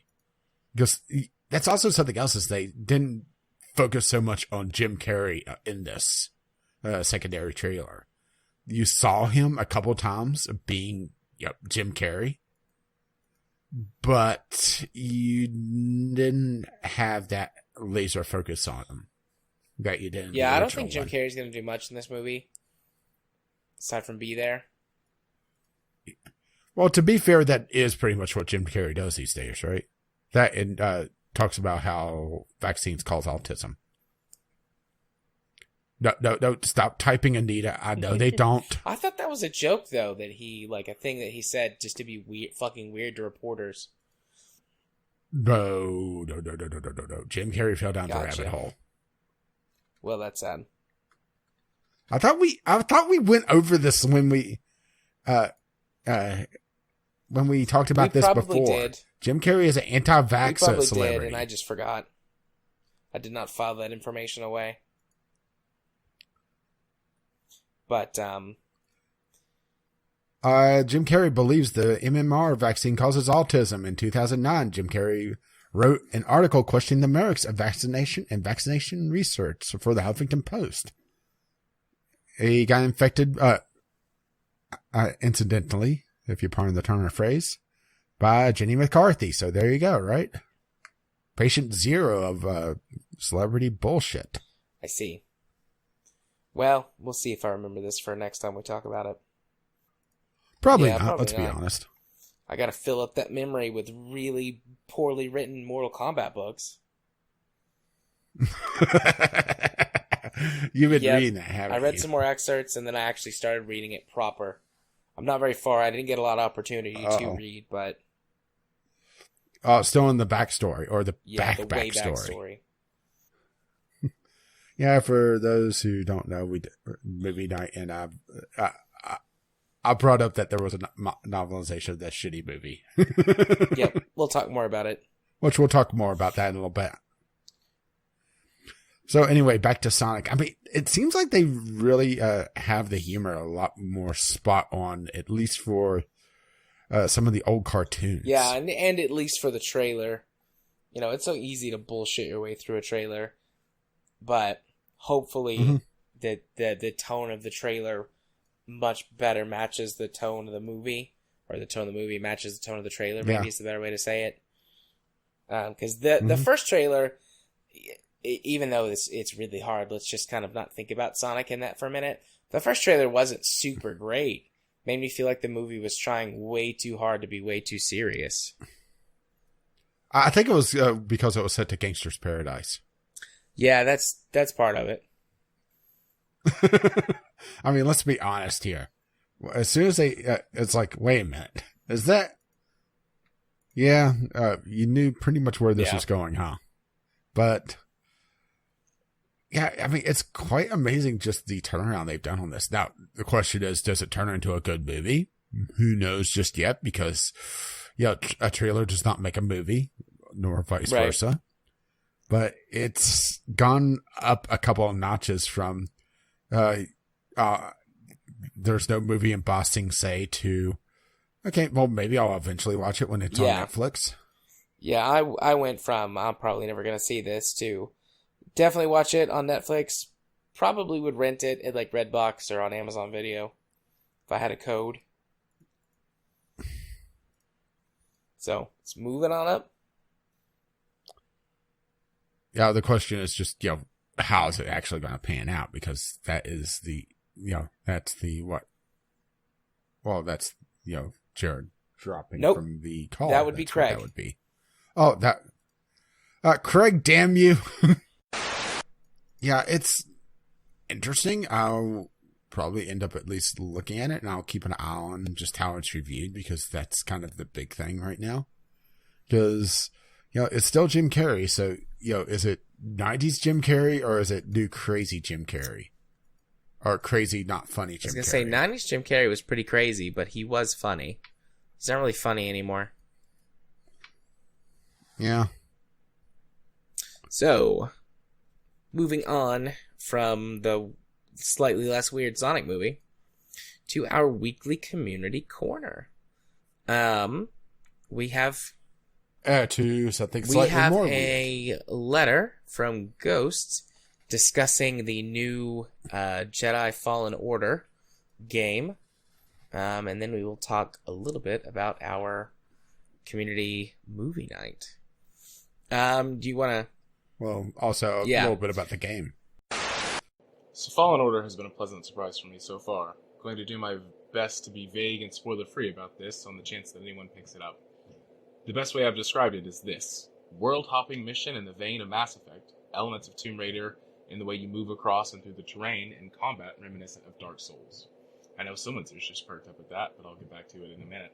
Much of the game has you scaling cliffs, climbing foliage, or jumping across large chasms.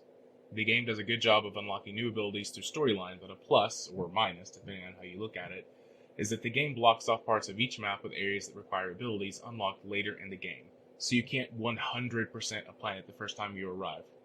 I haven't really played enough of the game to know if there's a plot-based reason for this, or if it's something to keep achievement hunters and collectors busy. Each planet feels very different from the next, with one exception. Every location you visit seems to be in the middle of the craggiest series of small plateaus on the given world. It's pretty clear that it's to utilize all of the jumping and climbing mechanics, but aside from that, the color palette and flora-fauna are very diverse between worlds. Another plus I have for the game is the story and lore. The story immediately sets the tone for the state of the galaxy and shows off the coldness and efficiency of the Empire. From the little bit I have played, I found some interesting links to other sources in the Star Wars canon, as well as adding new bits to the overall story. A personal favorite of mine is the ship the player and their crew flies in. The Mantis is a sleek, angular ship, and while definitely not practical in any realistic sense, but I'm a sucker for asymmetrical designs. Plus, due to your pilot landing on the smallest landing sites possible, you get an awesome view out of the panoramic glass-bottom cockpit. Now, onto the thing that I'm least happy about in the game. Combat. As stated earlier, it has a Dark Souls vibe to it. Fighting with enemies is a rhythm game of block, break, and attack. It requires you to read the enemies, learn their patterns, and prepare the right attack for them, something I'm not very good at.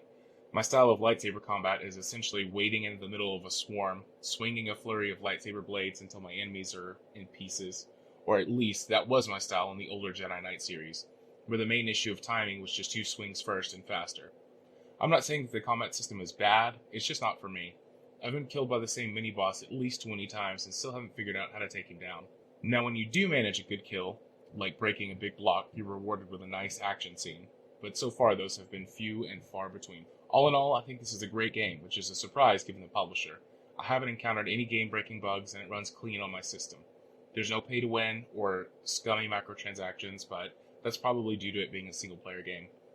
I may have some issues once I uncover more of the game world and storyline, but as of right now, I have to say that it's a pretty solid addition to the Star Wars franchise. I stayed pretty tempered about my hopes, and thus far have not been disappointed. The only major issue with that I have with the game mainly has to do with me being bad at the game.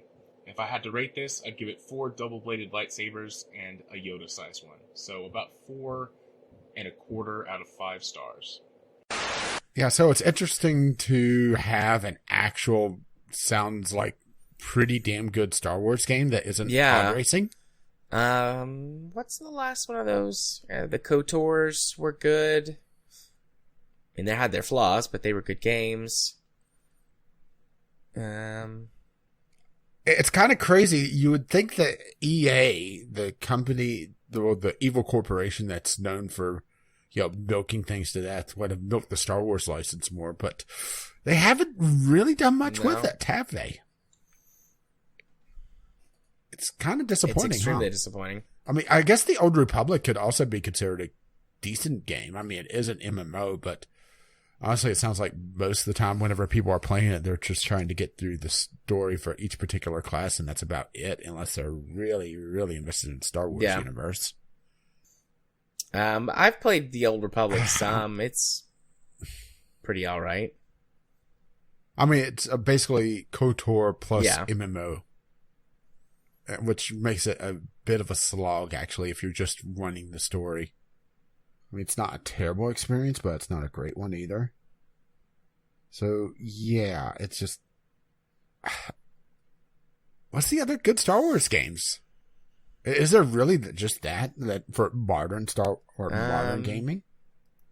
Battlefront 2, I guess it's Battlefront 2 Classic now, although that's not exactly modern. Because that's like 15 years old now, give or take. Star Wars Empire at War, which was their real-time strategy game, but that was like 10 years old or I mean, more. that should show you what EA's doing.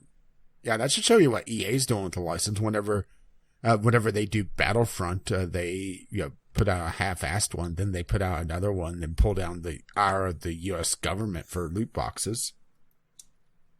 Because remember, that's what started the whole mess with the government looking into things. Or I should say the U.S. government. And accomplishment. The Lego Star Wars games are good. When did the Lego Star Wars games come out?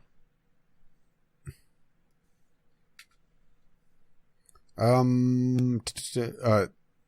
there's a new one coming out next year, but the last one was So there's the 2016. complete SaGa. Is that the episodes 1 through 6? Yeah, episodes 1 through 6. That was 2009.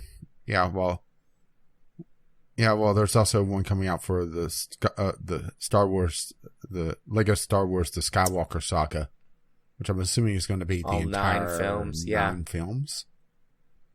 So yeah, even that, there's not a lot of really good Star Wars for one of the biggest movie franchises in Hollywood. It's just, what the hell, right? Public Commando was good. That came out in 2009. No, 2005. Yeah, fuck EA. There's so much you can do in the Star Wars universe as well. Well, before or after Disney said, no. Yes, there's so much you can do. But it's being squandered by EA. I don't know why they have to have one company doing everything, because that's the thing, is that why is EA the one that gets everything? Let's put it this way. Okay, I just went to double check. Star Wars is the 5th highest ranking on media franchises of all time, highest grossing. All right. I mean, it's not far behind Mickey Mouse, so that should tell you what Disney has these days. Huh? Yeah. But, well, oh, sorry. Oh, wait.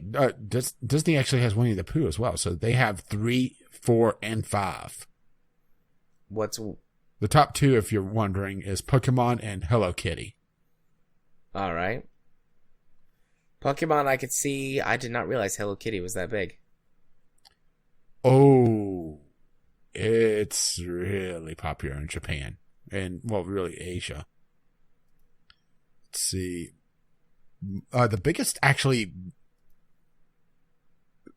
video game focused one would be the Mario franchise, because that is outdoing Pokemon on pure video game sales. But a lot of Pokemon stuff is merchandising. Merchandising. Mm-hmm. So, we'll see. The part where he talks about there's no pay to win or scummy microtransactions, but that's probably due to it being a single player game. I read that and before the show, and I was like, I mean, EA doesn't have a problem ruining single player games with microtransactions and bullshit, so I'll believe that when it lasts. Yes, the transformation is complete. I'm not sure how I feel about the more Dark Souls-esque combat. I probably just need to check it out before I could pass judgment on that. Because Dark Souls, the Dark Souls of whatever, like that sort of, is trope the right way to say it at this point? I'll allow it. Yeah, that sort of that trope as it's becoming is getting sort of broader and broader. So the idea of slower, more methodical combat doesn't necessarily scream Dark Souls to me. But having not played it, I can't say for certain. Well, for me, Dark Souls combat would actually kind of work in a Star Wars game. I'm not sure about this one, just because to me, Star Wars battles, especially lightsaber battles, are all about getting that one opening in before you slice somebody's arm off. I think that's fair. And in between that is a bunch of fancy flips, jumps, and getting the high ground. Definitely if you're going to be doing lightsaber stuff, for sure. So I could see it working there, but doing it well without it relying on, magical metal that, is the one thing in the universe that's able to stop a lightsaber. Everybody has armor made out of it. Yeah, cortosis. That's super rare in the universe, but yeah. But yeah, it just depends on how it's done, which is, But I could see a Dark Souls-esque fighting system working where you're having to manage stamina. You have to try to get that one shot in.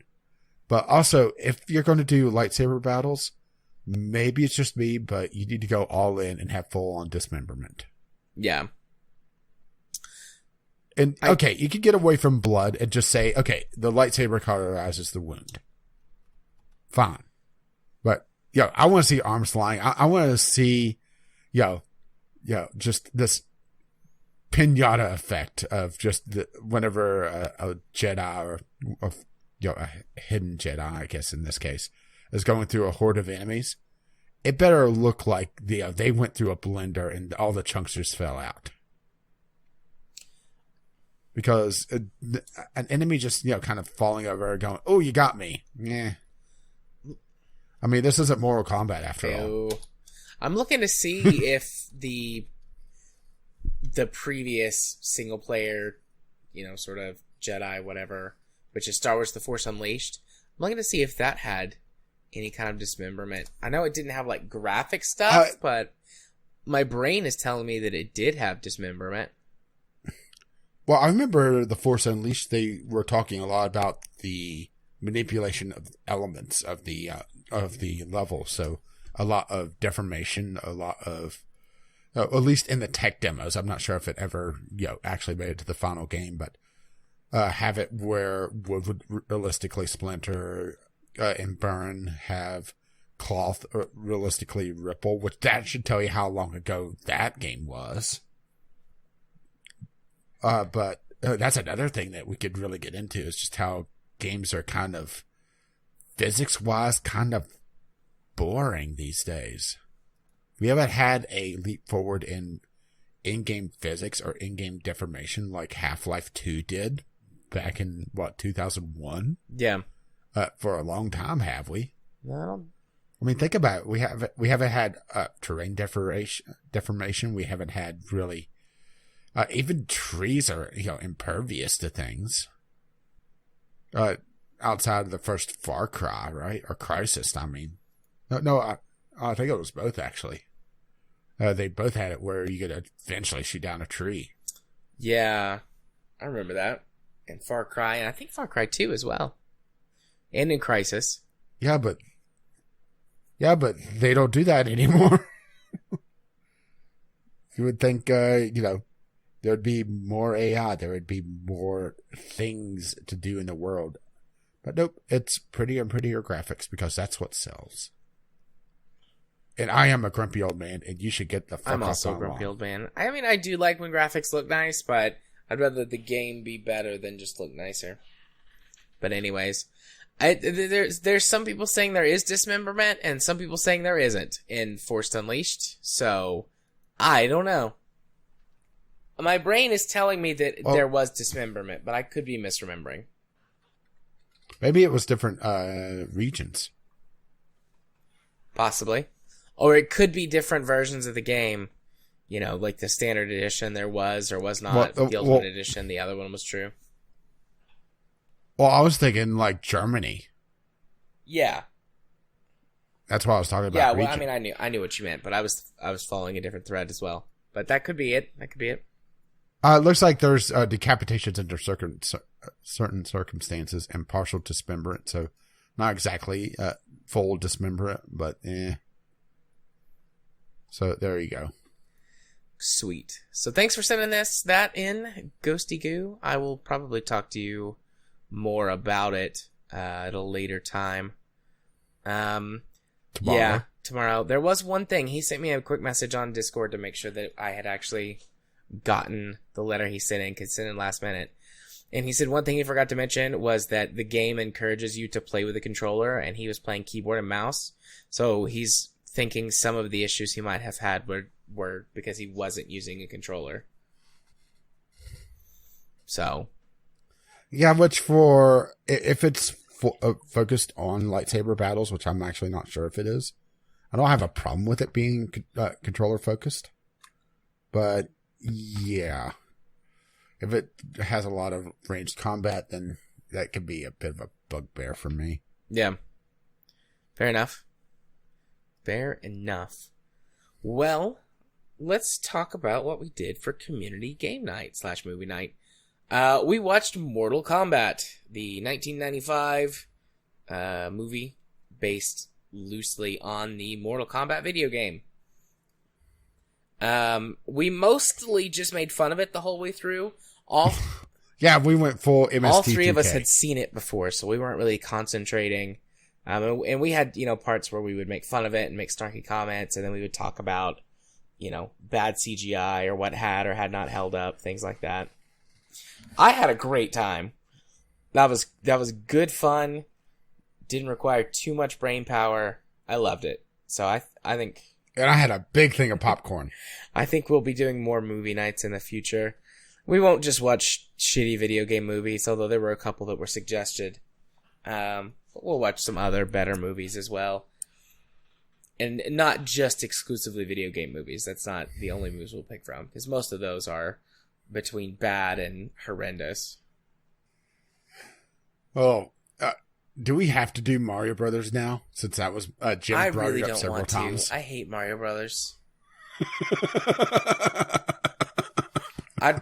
Mortal Kombat I like in like the combination of nostalgia and like I'm laughing at it, not with it. I like it in that way. But Mario Brothers just is weird and makes me sad. Well, look at it this way. They were drunk the entire time making that turd. That's, yeah. John Hopkins talked about it at one point. I believe it was after he did Who Framed Roger Rabbit. Ooh, that's one we can do. I mean, it's not a video game movie, but there was a video game based on the movie. So I'll allow it. I don't remember all the ones that Jim said. He suggested several. He brought up Dune a few times. Warcraft.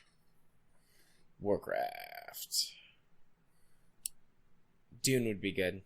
I would rather watch Dune than Warcraft. Are we going to do the sequel to Mortal Kombat? Oh god, I don't have it. The sequel, the first Mortal Kombat is not a good movie, but it's kind of fun and silly and funny.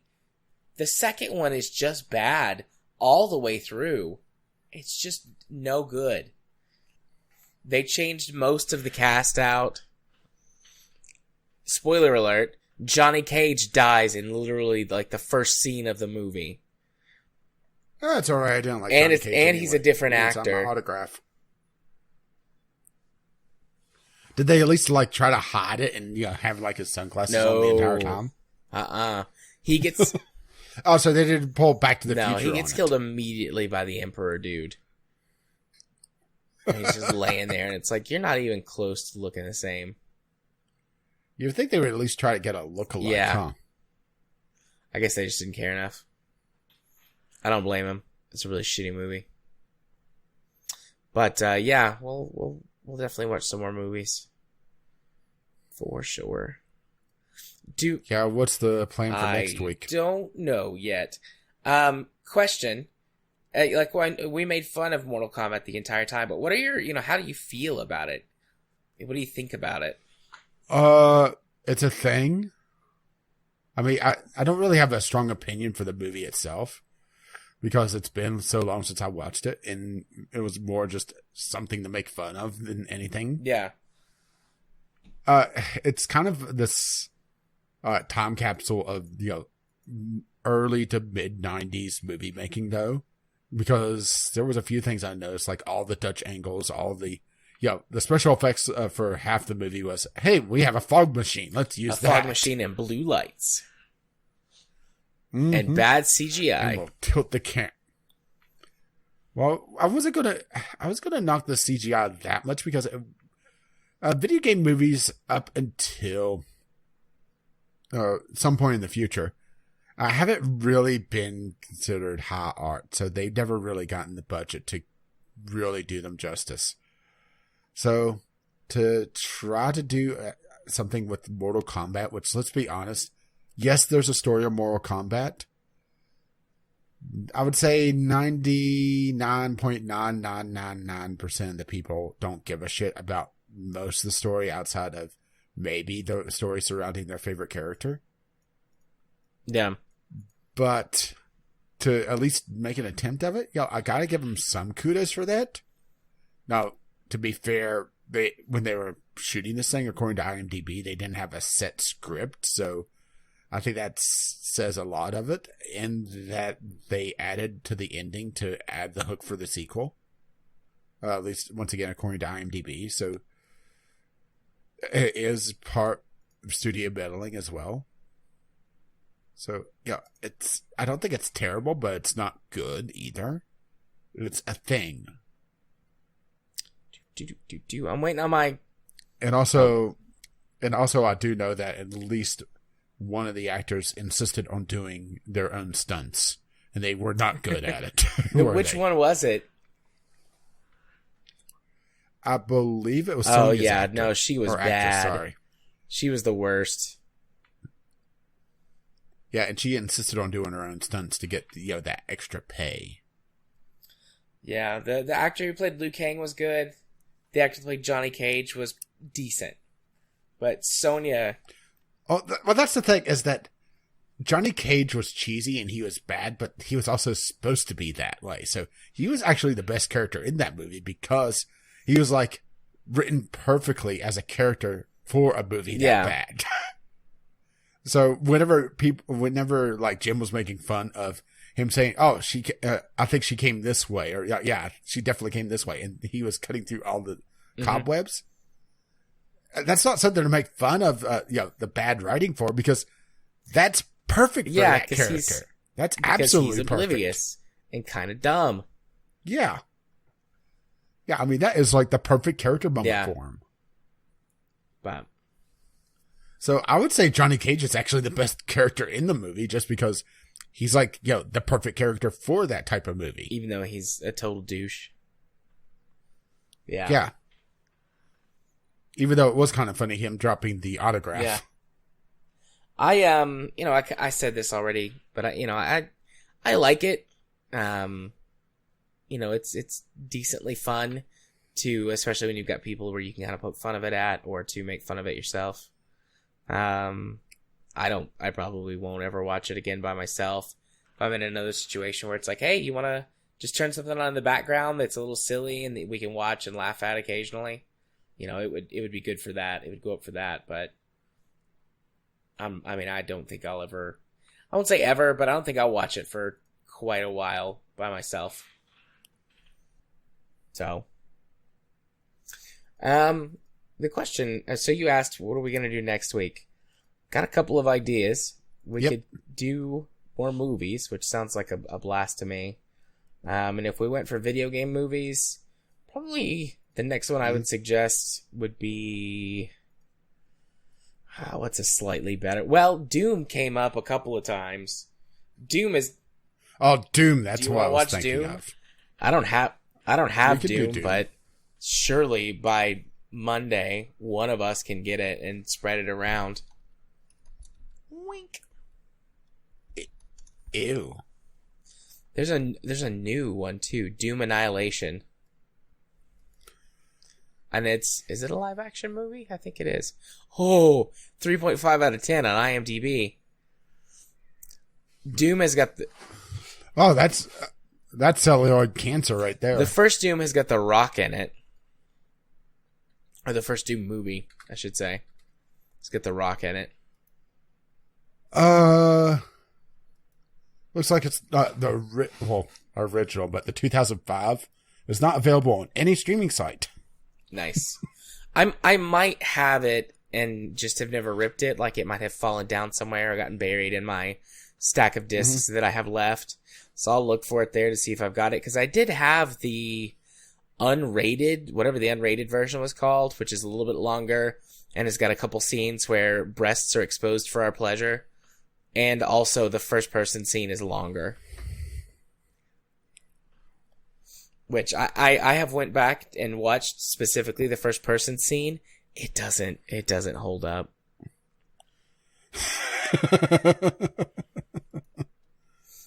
But yeah, well, let's watch Doom. Let's watch Doom next week. Alrighty. Yeah, so we'll have a copy before. Then let's go for the theme song. Doobly-doo with the Discovery Queue. Did you actually get something before you left? No. Of course not. Of course not. Of course not. Because that would be preparing, and you are against that. So I got Unity of Command 2. I didn't realize there was a Unity of Command, let alone 2, but a 4X World War II strategy game. Looks like it's a bit Civish, doesn't it? Unity of Command 2 as the sequel to one of the most critically acclaimed strategy games of all time.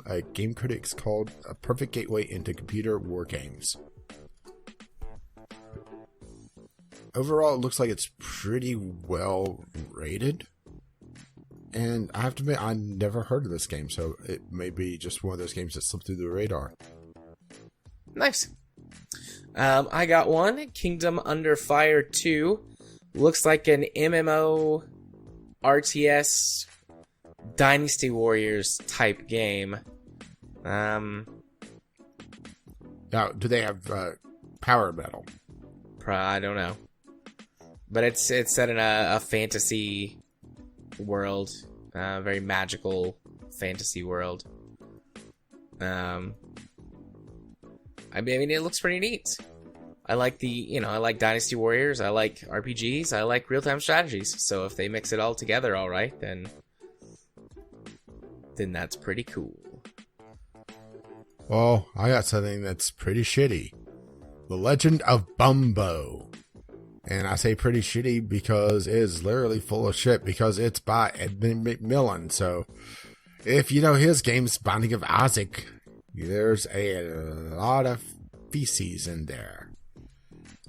And it is a roguelite prequel to the original Binding of Isaac, made of cardboard, and it's a deck builder puzzle game. It's interesting. It's telling the story of one of the characters in the game, and it's something different. So, very different, actually, and has a very unique art style to it. So, if you're a fan of Edmund McMillan or want to see some backstory or just want something completely and utterly insane, well, there you go. Alrighty. I got another one, Dragon Quest Builders 2. So, originally these games were, I think, only on Switch. So I'm very happy to see at least the second one coming to PC. It's a block building, sort of Minecraft-esque RPG. And I'm a sucker for those types of games. And it's cute looking. I also like things that are cute looking. So Well, I got an early access title, Wildermyth. We call it Wildermyth, a myth-making tactical RPG. It empowers you to craft iconic characters who grow through deep, rewarding battle and interactive story. So strategic, almost Final Fantasy Tactics-esque combat mixed with an overarching world. It looks like very much a Final Fantasy Tactics-esque game, only hopefully without all the slog that we get at the beginning of the game. So interesting to say the least. It has a bit of a almost paper-esque art style, doesn't it? Where everything looks like kind of 2D. Looks kind of neat. Does indeed. You got another one? Not yet. I got one. Death Stranding.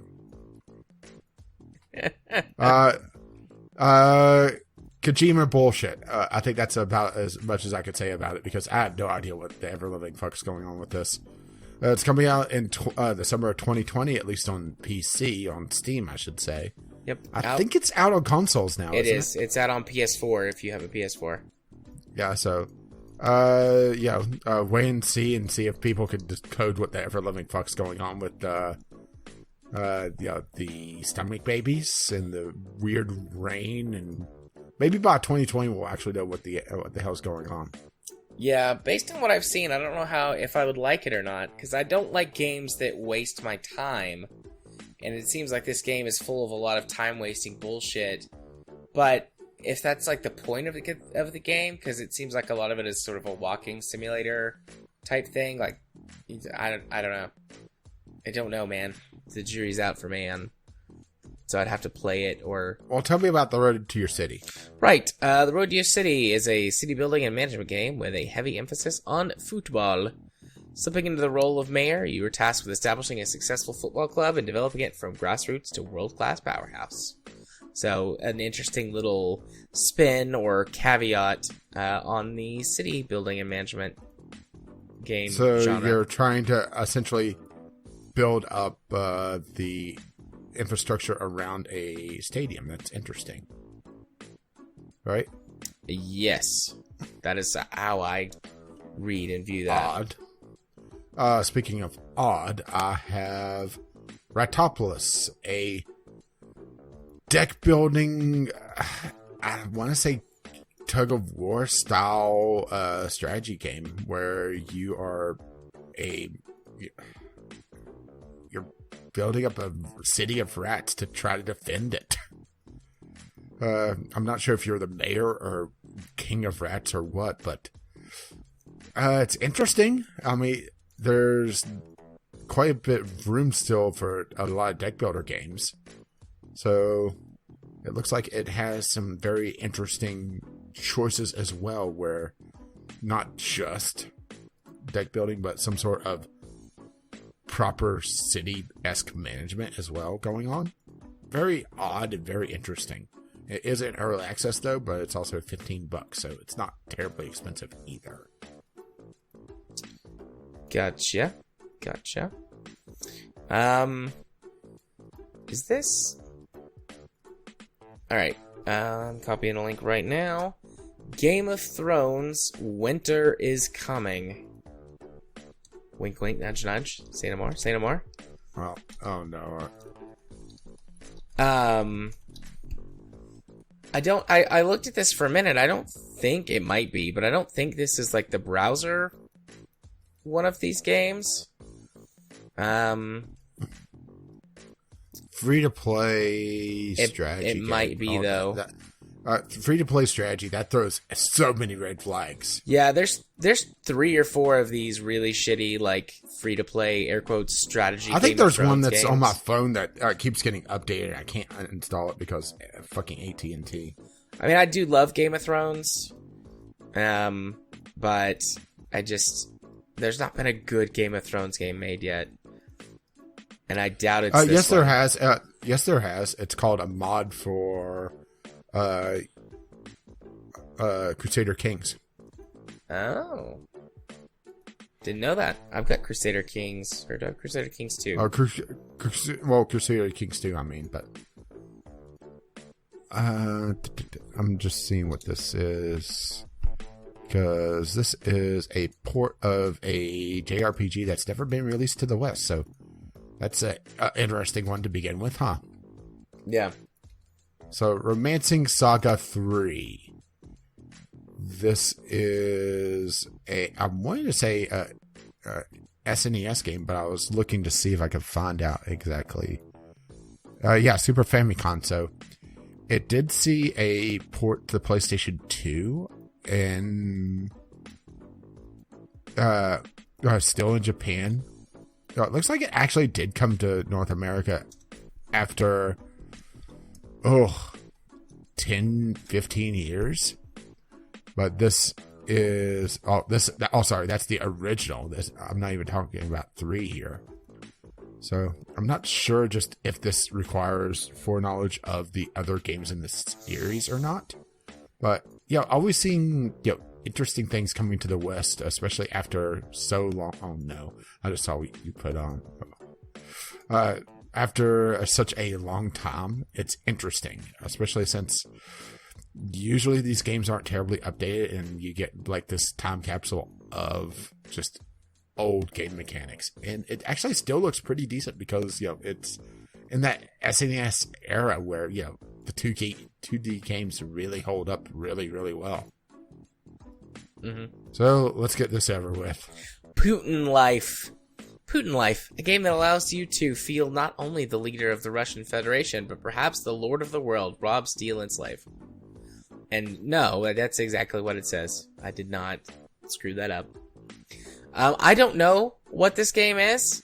Its tags are casual RPG, strategy, simulation, and D2D. Has like the top tags right here. But this game is absolute shit. Oh yeah, absolutely, it is absolute shit. But I saw it and I just couldn't resist after the special request to talk about bullshit.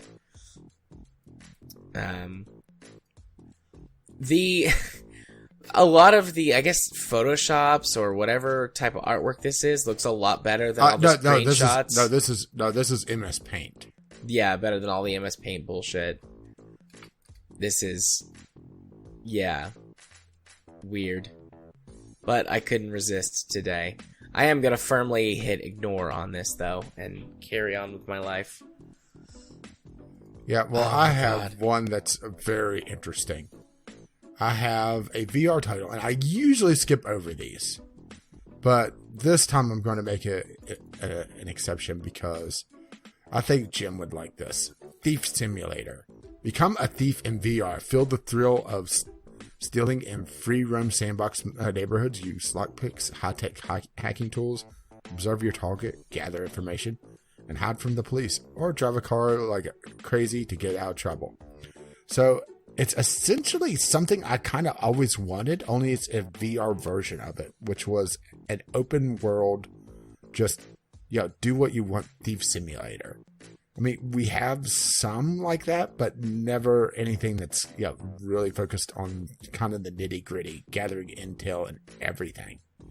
So it's interesting to see it come up, and it actually looks like it's doing fairly well on reviews. So this is maybe a hint that maybe we're finally getting out of the VR experience bullshit and getting into some actual proper gameplay. And speaking of actual proper gameplay, let's skip Jared and just continue on. No? Okay.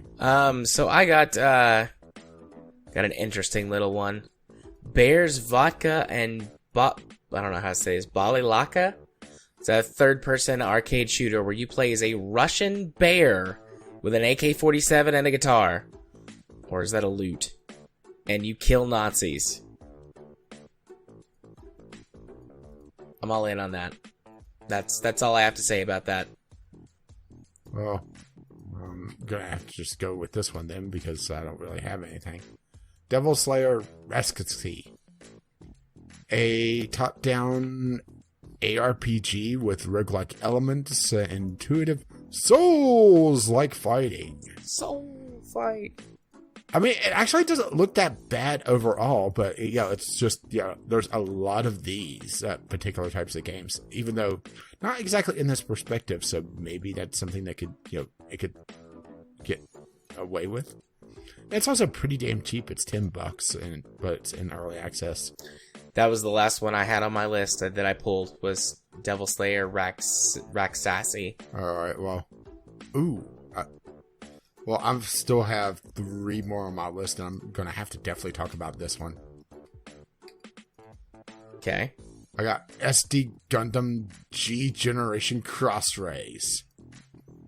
Alright. And I think I said that correctly. So we have a Gundam game that shows really no gameplay. It's coming out in a week. Full price title. I'm just quickly looking at the trailer to see what type of game this is. Skip. So it looks like third person fighting. So yeah, I mean, If you're a fan of Gundam or mecha in general, well, here you go, right? Yeah. I mean, Gundam is... It wasn't the original mecha game or mecha anime, I don't think, but it's one of the most prolific and most well known. Mm-hmm. So yeah, let's see. Beyond Creation for. So yeah, it looks like it's a 3D fighting game with turn-based. They have RPG, turn-based strategy, mecha, or mechs, and anime are listed as their default tags. That's a lot of different series it covers with mechs. There's 20 different series in that? So hey, if you like Gundam, there you go. I like Gundam. Well, there you go. There I go. And that is the last worthwhile one on my list. I had 2 real stinkers at the end, so I am done. Cool. Well, then that means it's time for you, Rage, to hit 'em with the socials. Well, I've been Caffeine Rage. You can find me on YouTube, Gaming with Caffeine Rage. You can find me on Twitter, Gaming with CR. Or if you wish to be my friend on Steam, Caffeine Rage there as well. And you've been? Gaming Psychologist. You can find me on the YouTubes at Gaming Psychologist, on Twitter at JMA4707, and on Steam at JArthur4707. And if you wish to let them know exactly what episode of the podcast you're coming from, the password for this week is Mortal Kombat! Come on, I had to, right? Yeah. So, as always, you could reach us, VGLpodcast@gmail.com, with your letters, voicemails, game-related topics, or just tweet us, VGL Podcast, on the Twitter. Our lovely, lovely patrons have made this absolute madness possible. To find out more, go to patreon.com/VGL Podcast. And we do have our patrons to thank for our Podbean, VGLpodcast.podbean.com, which hosts the RSS feed, the show notes, links to all our stuff online, or you can find us on iTunes, Google Play, or your podcatcher of choice. Our intro and outro music is On the Ground by Ken McLeod, and Doobly Doo is our Discovery Key music by the same artist. You can find his work at incompetech.com, and... as always, as his lovely music starts to roll across my voice. Bye-bye now. See you next time.